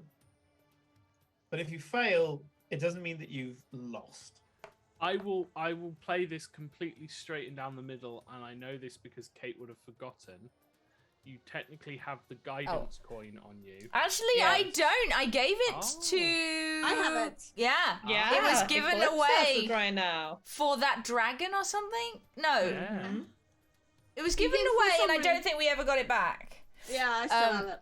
So I Oh, in didn't that roll case, particularly well. wow. I rolled a 9, so I got 11. 11. Okay. Yeah. You kind of get into the stride.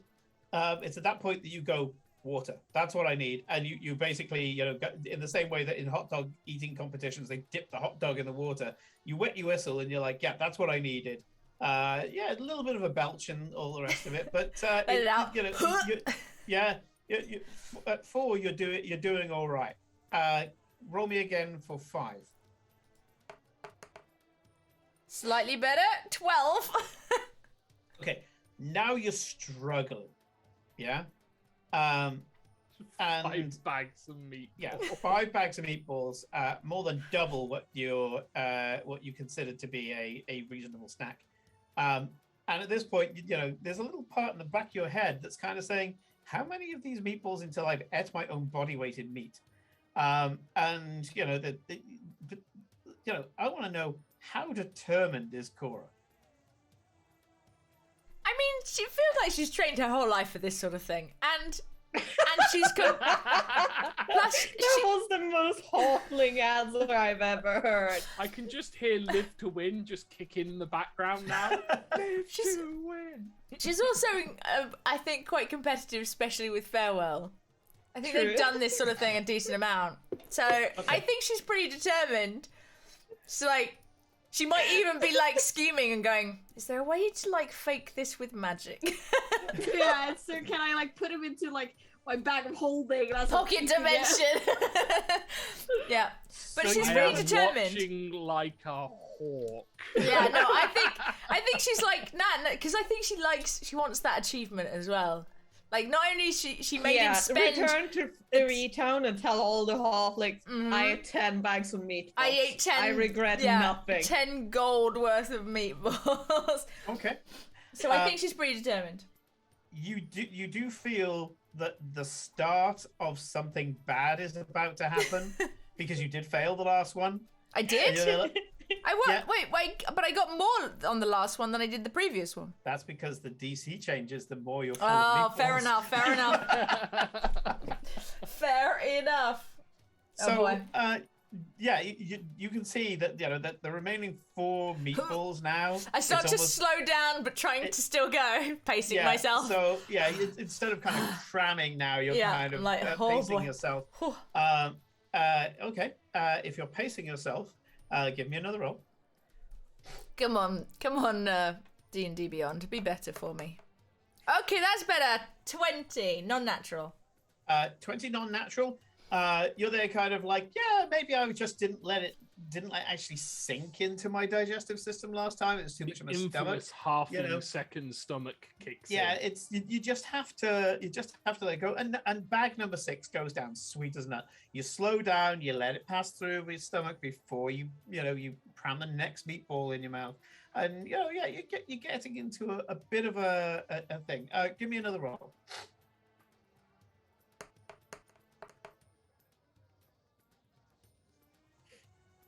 I thought that might be a 1, but unfortunately it was a 7, so I got a 9. Okay. And now you're in trouble.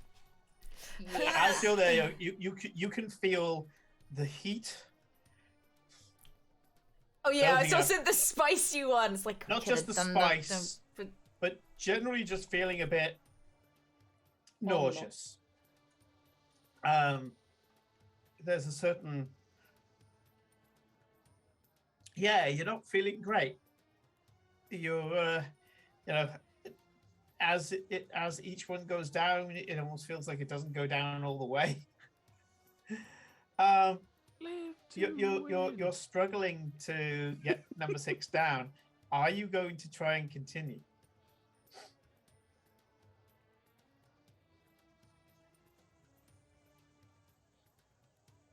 I've got what, 4 bags left to go. 3 bags after you this know one. what? No, she's absolutely going to continue. Come on. Come on. She's got to There's live no to win doubt. till you die. Yeah, until I throw it up and it's declared null and void, she's going to continue. So the light dies in your eyes, Cora. And then she'll probably buy more bags just so she can enjoy them later. Because if she's just wasted all of those ones that she just yeah. So Yeah. as you're eating this, there is at one point that messy burp that people who have been drinking know, where no one knows that you were nearly sick, but you threw up in your mouth a little bit. It's not nice. And It comes up and goes straight back down again. And you're like, Yep. oh, that was unpleasant. that was not nice. Oh, that was not nice. And you're there drinking the water to get the taste out of your mouth, and you realize at this point this is just a grudge match between. Well, you don't know what, because you don't begrudge food, but it's probably a grudge match with Farewell. Just blame it on him. And yeah, you're looking at the remaining 2 bags and going, it's just 2 bags. It's just a snack. After 8 bags. And you're not feeling good. Normally the spice of Narukan meatballs, when you open up the bag, that kind of steam that carries the spice into your nose and all the rest of it. That's a welcome sight. But as you open it, you kind of go, "Hup." Your mouth is working. Your mouth is watering and not in a good way. It's over watering a bit. You kind of yeah. You can tap out anytime you want, Cora. Your body's You can tap telling out you that anytime you want. this is very stupid, but are you going to go for it? Yeah, that's a lot of meatballs, you know. No, yeah, I'm gonna Stop go for it. whenever Of you're course, I'm ready. gonna go for it. Okay. You know what to do. D&D, bad decision simulator. Constitution saving throw again. Yeah, here we go.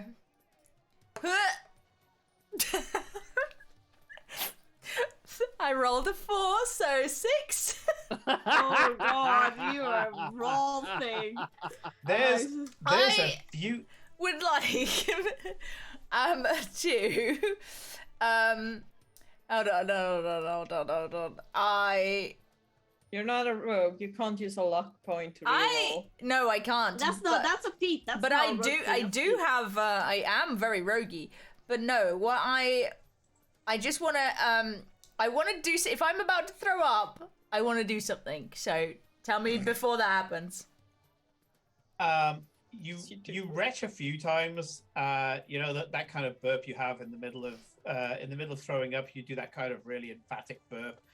So much so that several tabaxi jump backwards. Again, cucumber jumps back out of your way because they don't want to be sprayed by Chunder.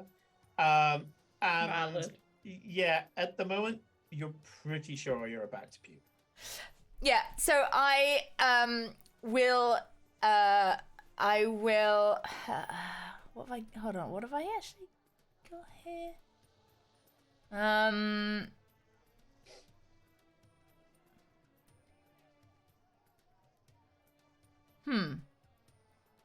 Okay, I thought I had some sort of.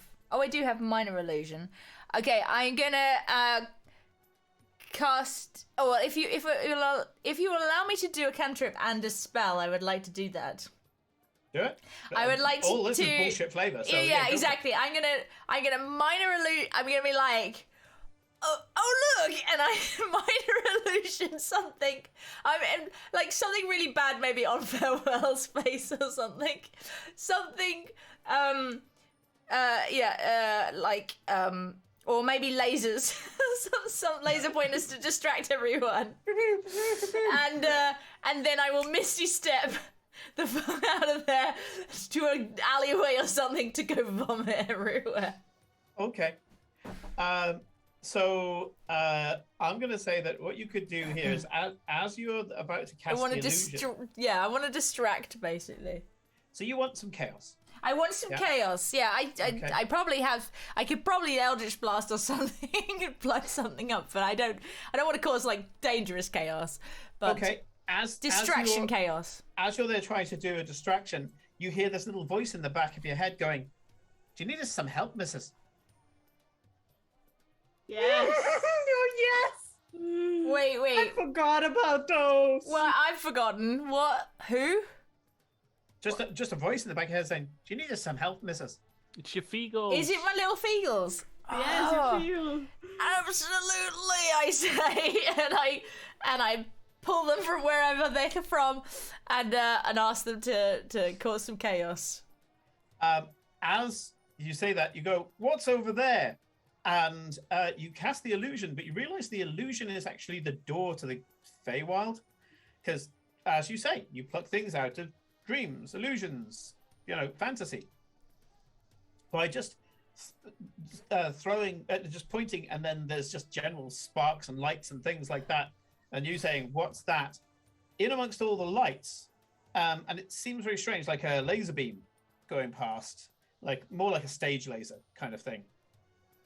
Stepping out from around the laser, which doesn't make any sense, is this tiny little blue figure who then runs straight up to a carafe of wine and grabs it by the neck, jumping up, grabbing it by the neck, slings it back, and all you hear is, Oh, this is brilliant. As this wine just gets dumped over his head, and he opens his mouth as wide as he can to try and get as much of the wine as possible. More little blue figures go up and try to catch more of this, raining wine.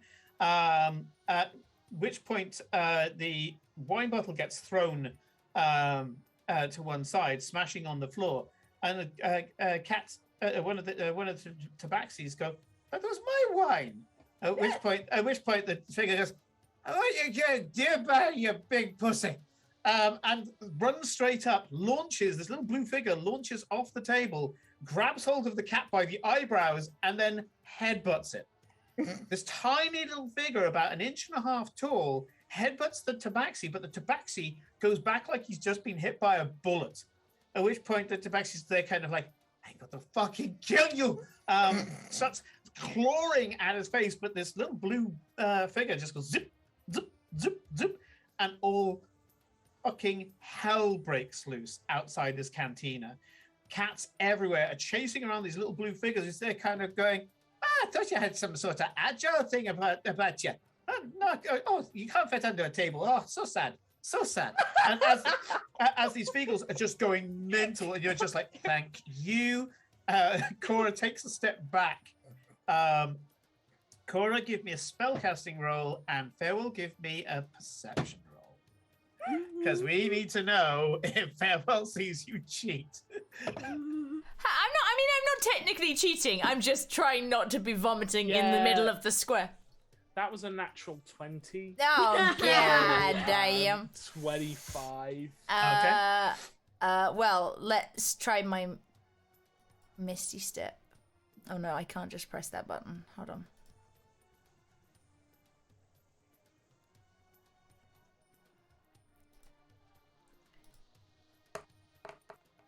Just do your Eldritch Blast roll, and that'll do the oh. spellcasting roll. Oh, well, I rolled an 18 on the dice, so that's 18 plus 12. plus I think. 12, So yeah. That's Yeah, 30. 30. Yeah. Okay. Oh, does Interesting. the natural 20 override it, or is it skill at No, the actual skill? natural 20 is only really working combat. Yeah. Normally I'll give more, but when it comes to comparing, But it's what the is your values. plus for perception then, Farewell?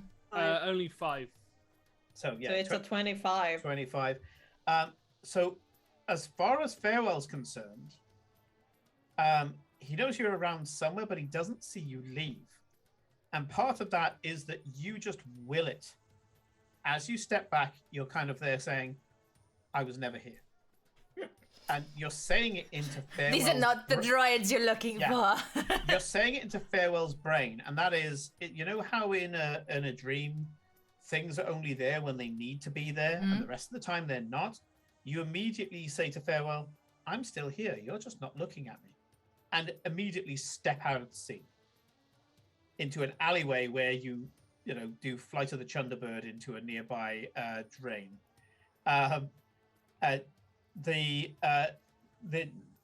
Elsewhere in the cantina, the tabaxi are going mental.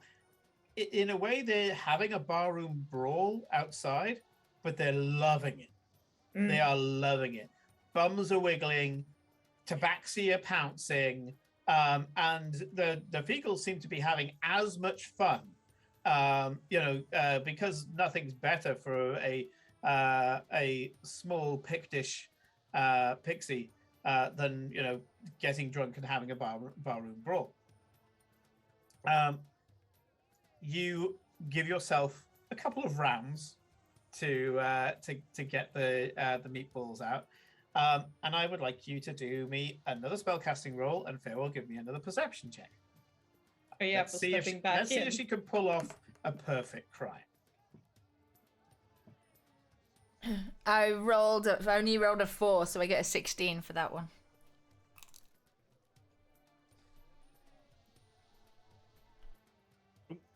Sorry, I lagged out a bit. If there was anything needed from me.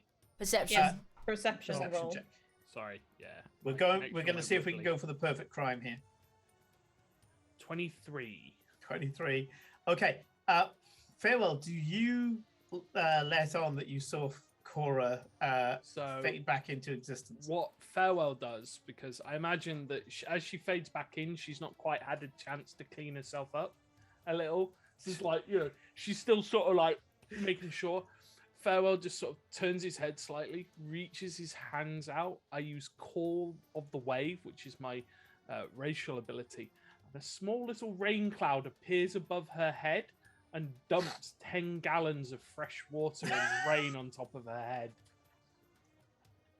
I think there's a moment of but then a moment of she just Yeah, because it's like like bottled Evian. It's like the super. Like, yeah. I mean, when you've clean just vomited, spring you water. just desperately try to like clean yourself up clean and yourself like up, things. So it's I like- think she's actually quite appreciative. Doesn't Underneath say the ta- anything. Doesn't do anything. There's just this isolated little rain cloud above her. Underneath one of the tables, you hear, the messes have been made. Okay. Well, guess there's no point in us being here anymore. Nick what you can, lads, and get out here.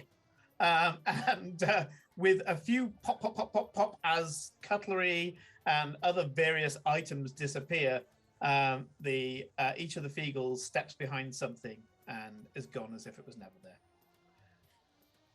It doesn't stop the cats turning over everything trying to find them.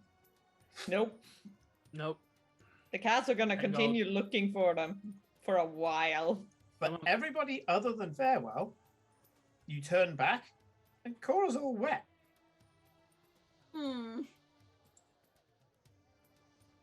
I Suspicious, but also fair enough. I Shall we quickly continue? have grabbed like a cup as if I just poured water on, like as if I just drunk but poured it over myself as well. Even though there's Yeah. clearly 10 gallons worth. Like a flex. You're kind of like, I Yeah. can do this. Yeah. Like maybe I'm worth it. What's the Timothy, yeah. She The hasn't got wet long hair. shower. She hasn't got the long hair. She's only got this tiny little pixie cut, and she's like, "Oh, it doesn't quite work as well."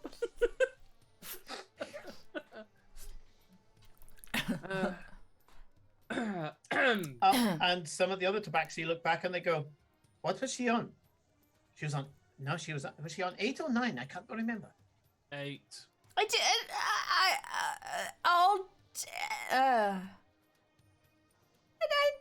I I hide the last couple of bags. Which part? Go on, give me a deception check. I mean, Farewell's not going to believe a fucking word you say anyway, but God damn it, my deception is pretty good, but I only rolled a 6. 17. 17. That's enough for the onlookers. So I rolled insight. Yeah. I got another natural 20 for a total of 30. Oh, you didn't even have to roll. I You didn't know, even have but to I roll. wanted You to. saw her do it. I Yeah. wanted to. I was just like, Yeah. Yeah, you with that score, you absolutely pick apart. Go, yeah. See, I you know, like- she- I look like I've almost got the bag like towards him. Like everyone else is just like I eat the Saw bag. nothing. Tell them and I'll I have eat you. the bag. I eat the bag. I'm just like, I take the bag and I just start eating meatballs. I'm like, Clips, meatball? The rest of the crowd are taken in though, and they go, "You ate 10 bat? That's incredible. That's good meatballs. And I'll give a wink to the meatball seller. yeah. The meatball seller is there, looking kind of like, get away before you chunder over this. I have a food safety certificate here. I don't want you chundering over my thing. But he goes, yes, they are the best in town, and if anybody would like the Give last you 2 meatballs. bags, Yes. then please. Woo. Best 10 gold I ever spent. Absolutely the best 10 gold I ever spent. And then I just slightly jab Cora in the shoulder with the flat of my hand. Mm-hmm.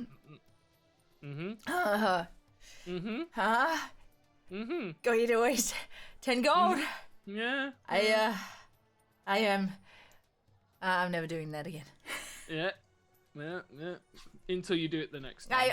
I say I'm never gonna do it again until obviously I'm gonna do it again because I'm gonna do it next time. Yeah. Yeah. Like I wasn't No. ready for that. I'd I wonder already what eaten. you will bet on next time, though. I mean, to be fair though, 8 bags of meatballs, and they're not small bags. I mean, they're still very impressive. Yeah. I mean, like, you would have to do twice as much That because amount she's so of big. meatballs will impress anyone in Freetown. Mm-hmm. I mean, I can barely eat 2 bags of meatballs, let alone 8, and I'm almost 3 times your size, I think. Not bad. Yes. God damn. Anyway, which direction was it to your brother's store again, Eclipse? We need to dry this one out before we get there, and the sun's coming down, so, you know, we've not got much more heat left. So Eclipse, your brother's store, you know, is just a couple of blocks away. Yep. And Yeah, we can see if he's there. He might not. He might have gone home for tonight, but we can go and check. When you get there, the store is indeed open. You know the opening hours in Naruka's a bit of a weird one as well. For smaller stores, if the tabaxi just gets distracted and wants to do something else, the store will just spontaneously close. However, if you want what's in the store enough, you can go and find the tabaxi and tell him to open the store. It has been known for shopkeepers to be woken in the middle of the night and be told to open their store because you really want it. So yeah, you can see it. It's open. It's starting to get to dusk, but there's enough people kicking around and talking about the various curiosities inside the shop to justify staying open. And standing outside the store is Smoke himself. No, Storm of Sea. Storm of the Sea, not Smoke. The other one. Storm at Sea and Sea. Smoke is your sister. Yeah, Smoke is my sister. Yeah, sorry. So yeah, Storm is Sea. Sorry, Sea. C, not Storm. C is stood outside and he goes, "Yes, a fascinating culture, and sending people to Scoura, believe me, my family knows, is somewhat dangerous. But Ephra, if you get on the right side of her, is willing to trade with a lot of different people. So no, I think it was a good buy. I mean, I checked to make sure that none of the masks were cursed. He picks up a brass mask, but no, just another curiosity with a fantastic story behind it. At which point, you get close enough for him to see you at the corner of his eye, and he goes, "Now, if you don't mind, I'm going to give my idiot sister a hug," and breaks off and just goes straight up, picks you up. He's stronger than you. I mean, he can't take you in a battle. You're fucking level 14, 15. Yeah, no. But he picks you up in this big hug, and you just let him do it. You know, he is a little bit taller than you, probably about 4 inches taller than you, and a lot broader as well, whereas you're very lithe. And he goes, "Ah, my idiot sister. Hello. I heard a dicky bird. Oh, well, what did you hear? I heard a dicky bird that you have come back and you have fulfilled, or nearly fulfilled, your journey." Yes, I have friends. So this is Sun and this is Lilith. They're from the Golden City.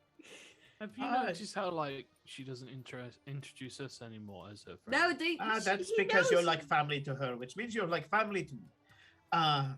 Yeah. My word, you're a big boy. And you can see he's looking up, craning his neck at Sun, and Sun goes, "I'm somewhat enhanced." He goes, "Chance would be a fine thing." And Lilith, you're very pretty. It's good to meet you. You're from you're from the Golden City, the place that the Eclipse has been looking for. That means that you're either very old or you're not accustomed to the rest of the world and only known the Golden City. At which point Lilith goes, "The former. I'm very old." He goes, "Well, you don't look a day over. Let's see, for a half elf, you don't look a day over 40." And she goes, "I'll take it." So, any stories, any interesting curios that you can give poor C to keep himself going. Not Well, even we to did selling kill a the dragon recently. Yeah, Ah. yeah. Big ship. dragon. Now that's a story. Either. What kind of dragon? A big red one? Or, Oh, one from the astral sea, to be exact. now see, why did you bury the lead? This is important stuff.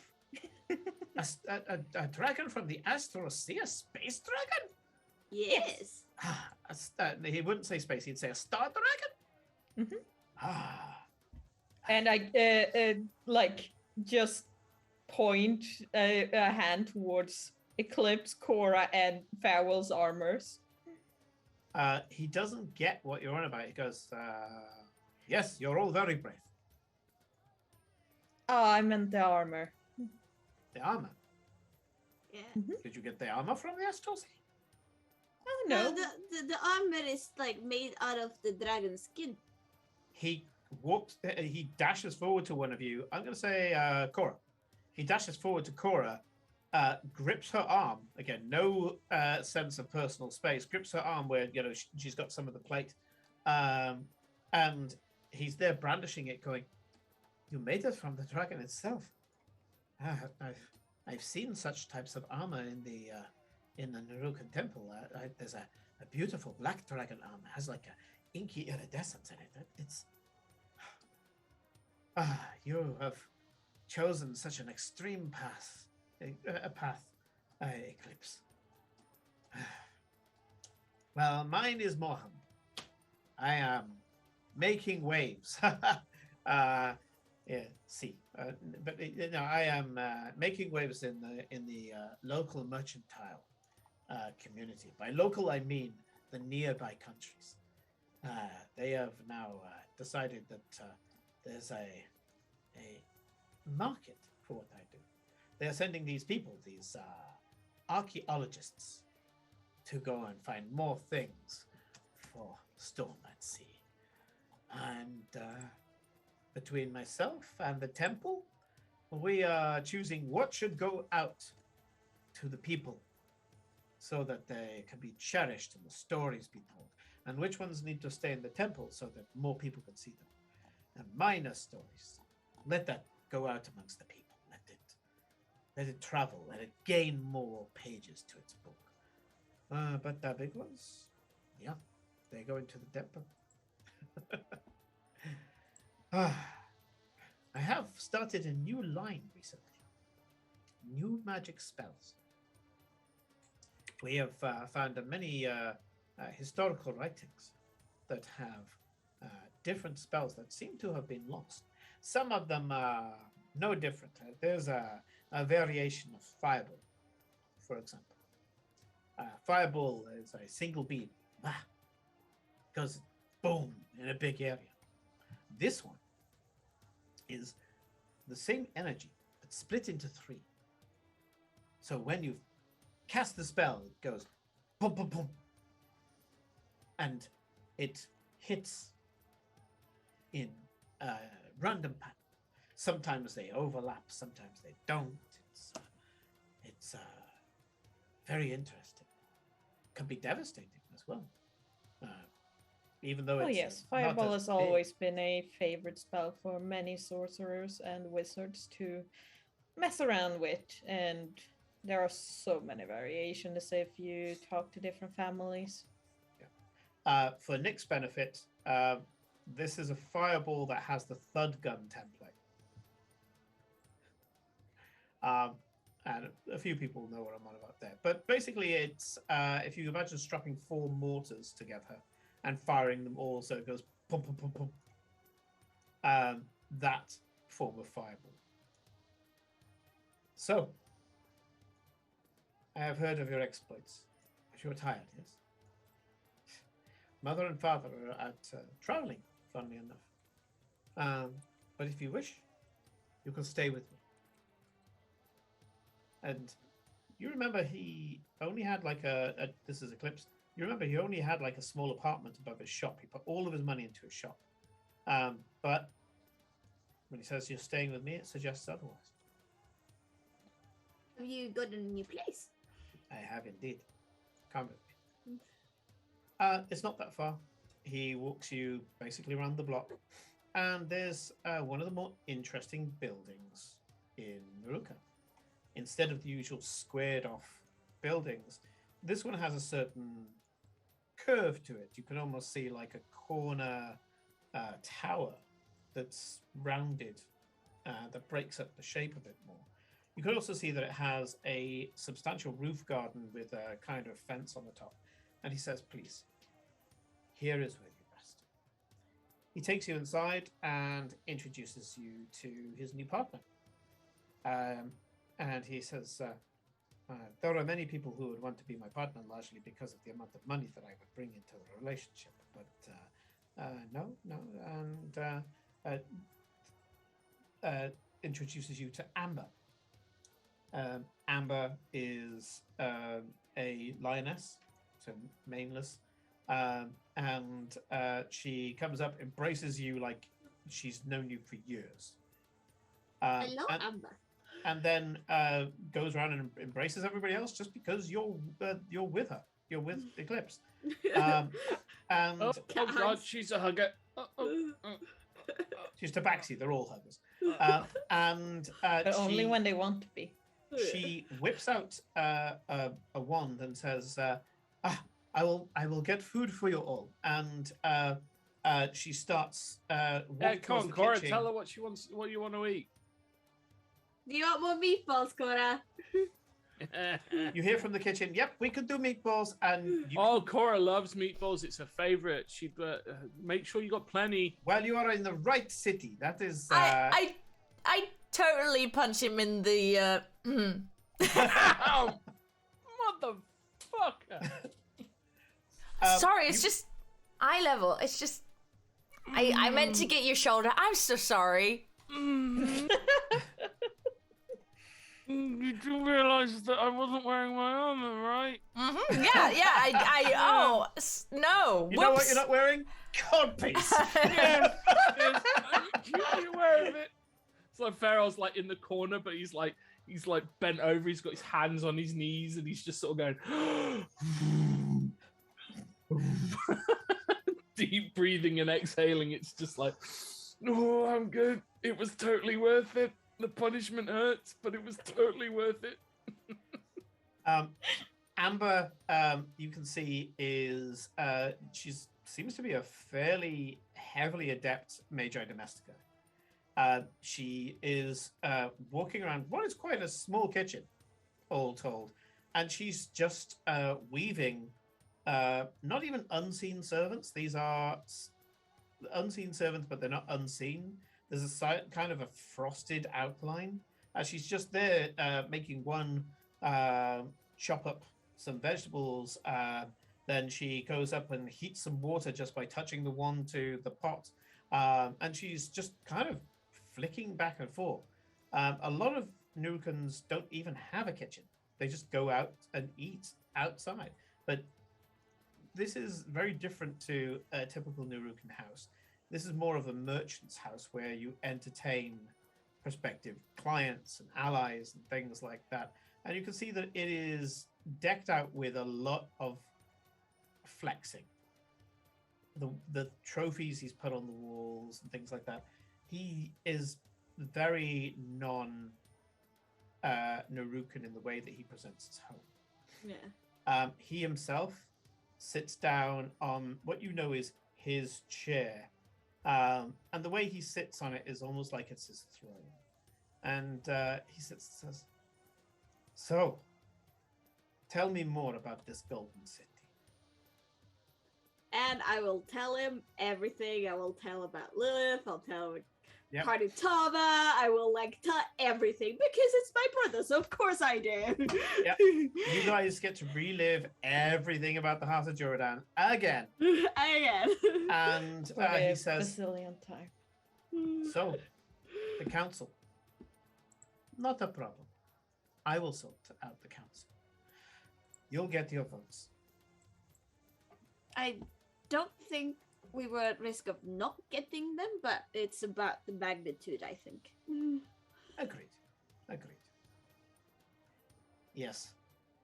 Not only that, but I have a number of employees, and I have a number of people who I hire from time to time to make sure that my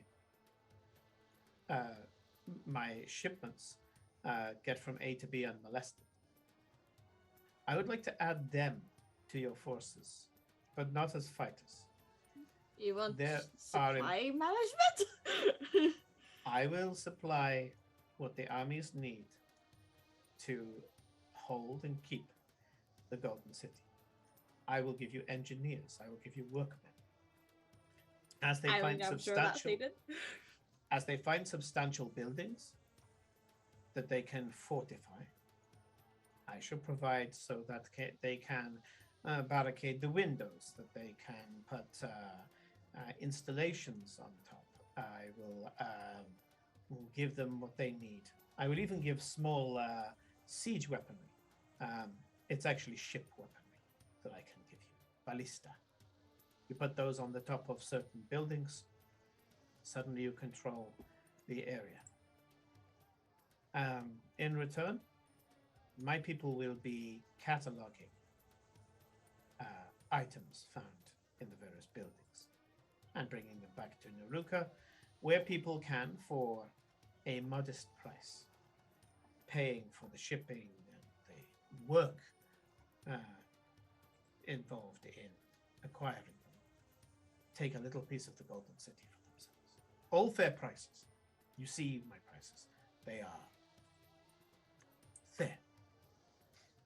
You grown quite prosperous while we've been away, brother. Prosperity for one of us is prosperity for all of us.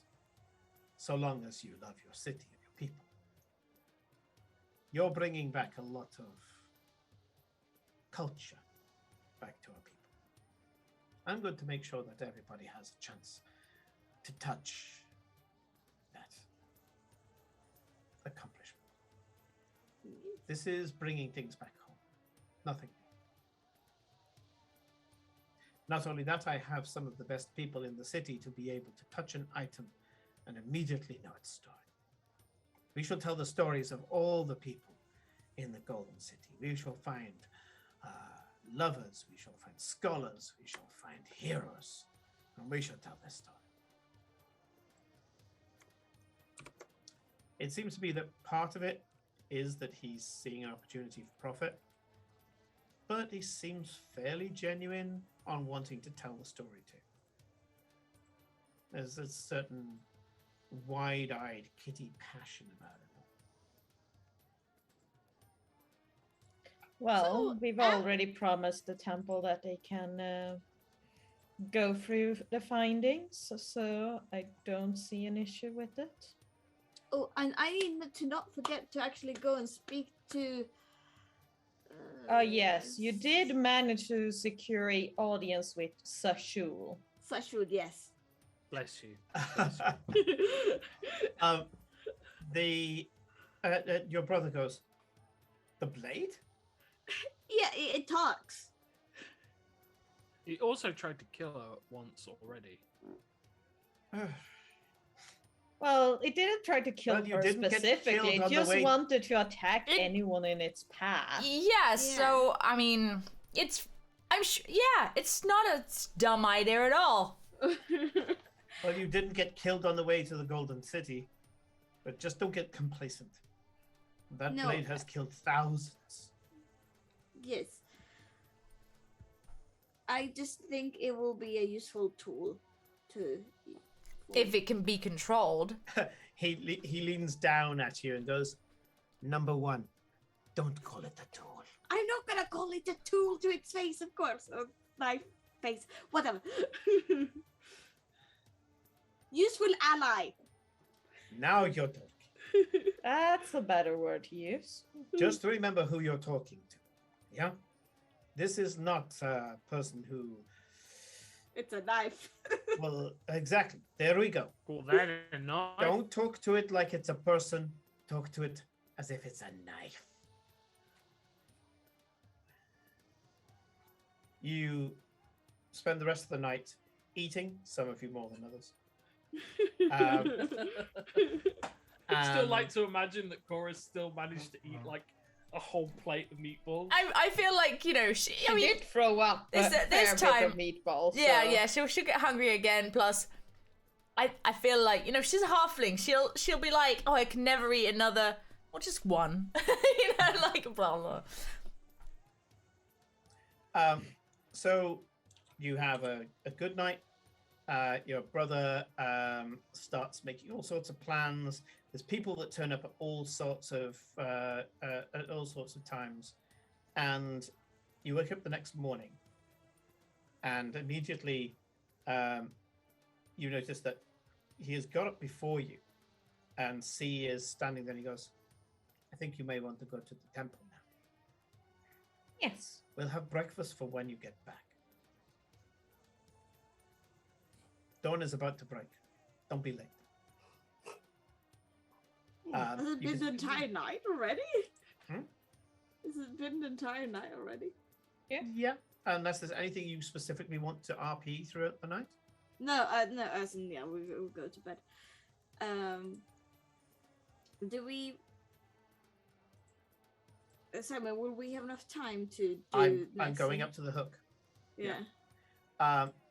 And so you go out into the Naruka morning air, which compared to the spice and the heat and the musk of the city during the day, in the morning it has this beautiful seaside salt smell.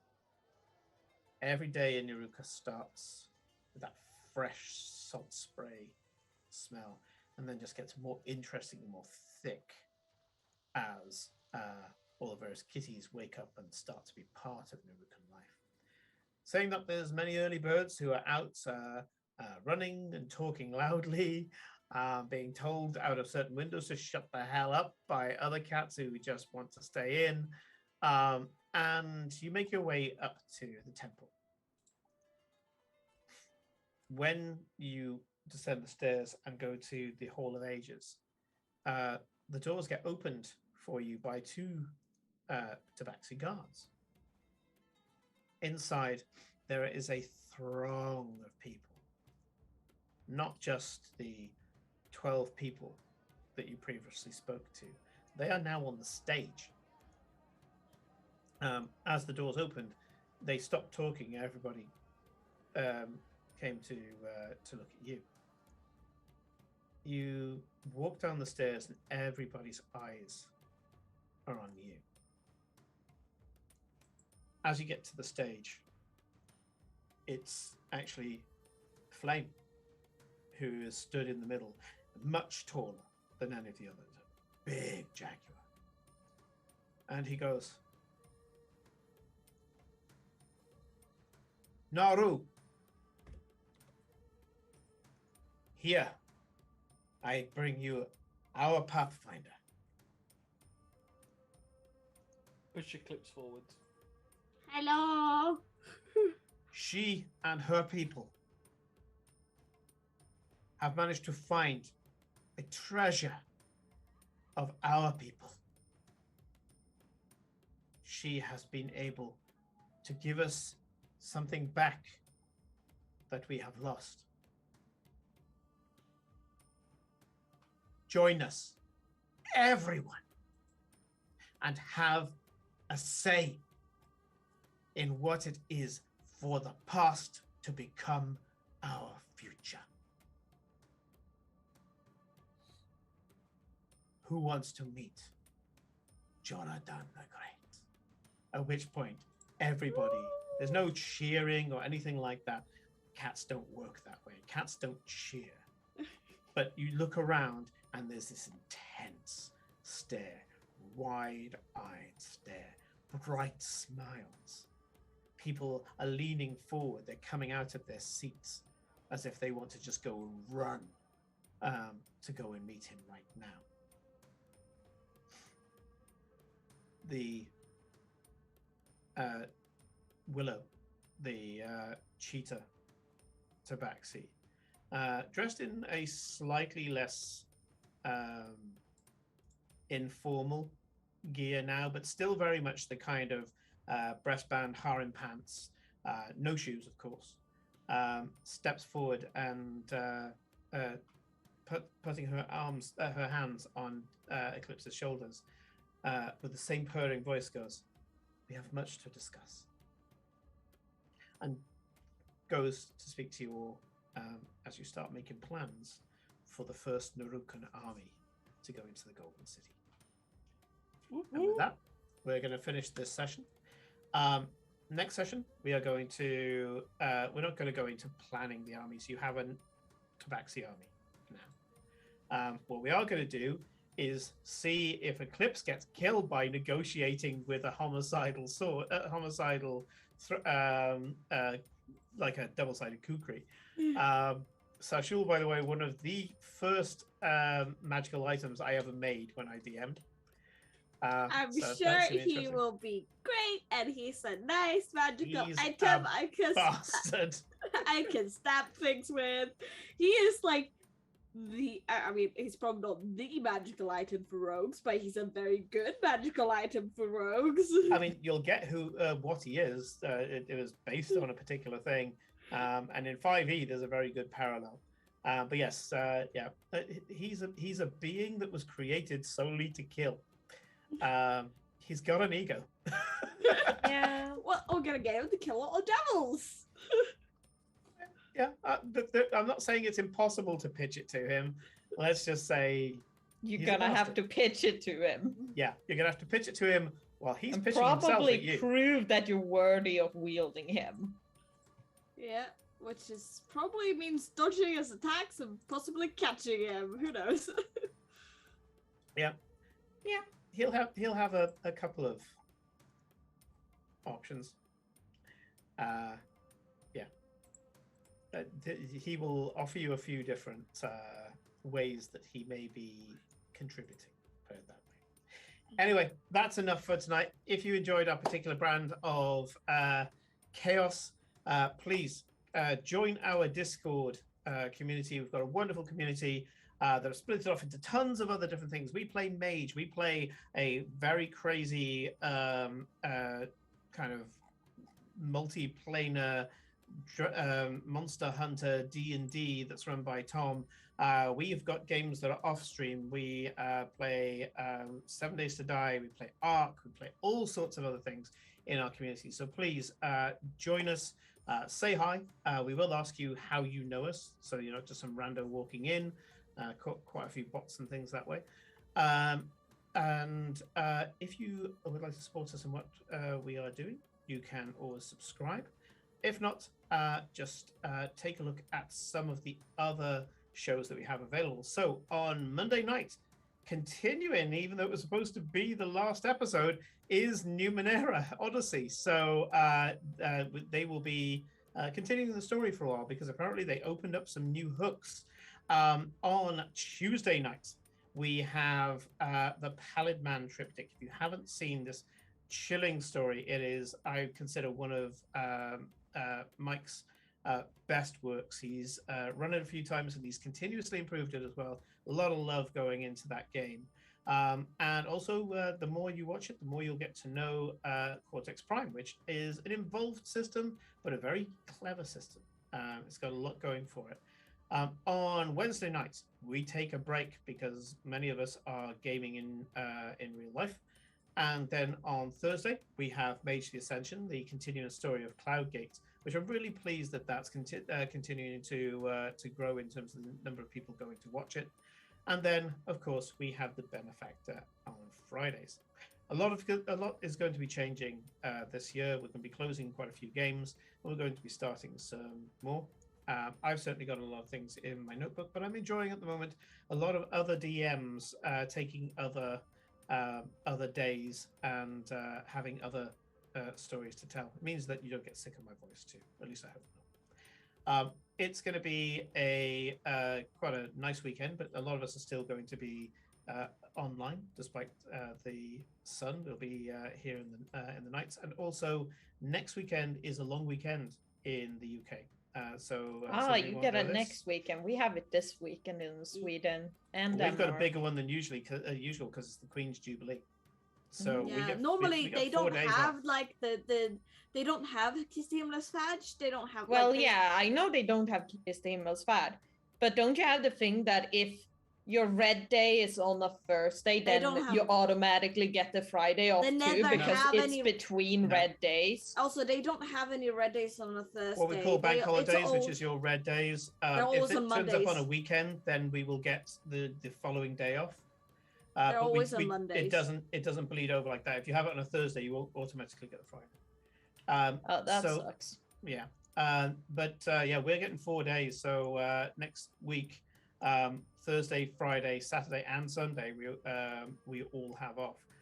So obviously, unless people have particular plans, and the weather's nice, so some of us will. A lot of people in the community will be up for doing some gaming. So I'm on Friday. I'm spending time with my daughter. But on Thursday, there's a possibility that maybe we could all get together and do some sort of binge game. So answers on a Yeah, that could be postcard, see something. what people would be up for, and as always, throw open those doors. We are going to raid, but we'll go to the see you later screen and have fun, and don't be a stranger. See you online. Bye, guys. See you next week. Bye. we can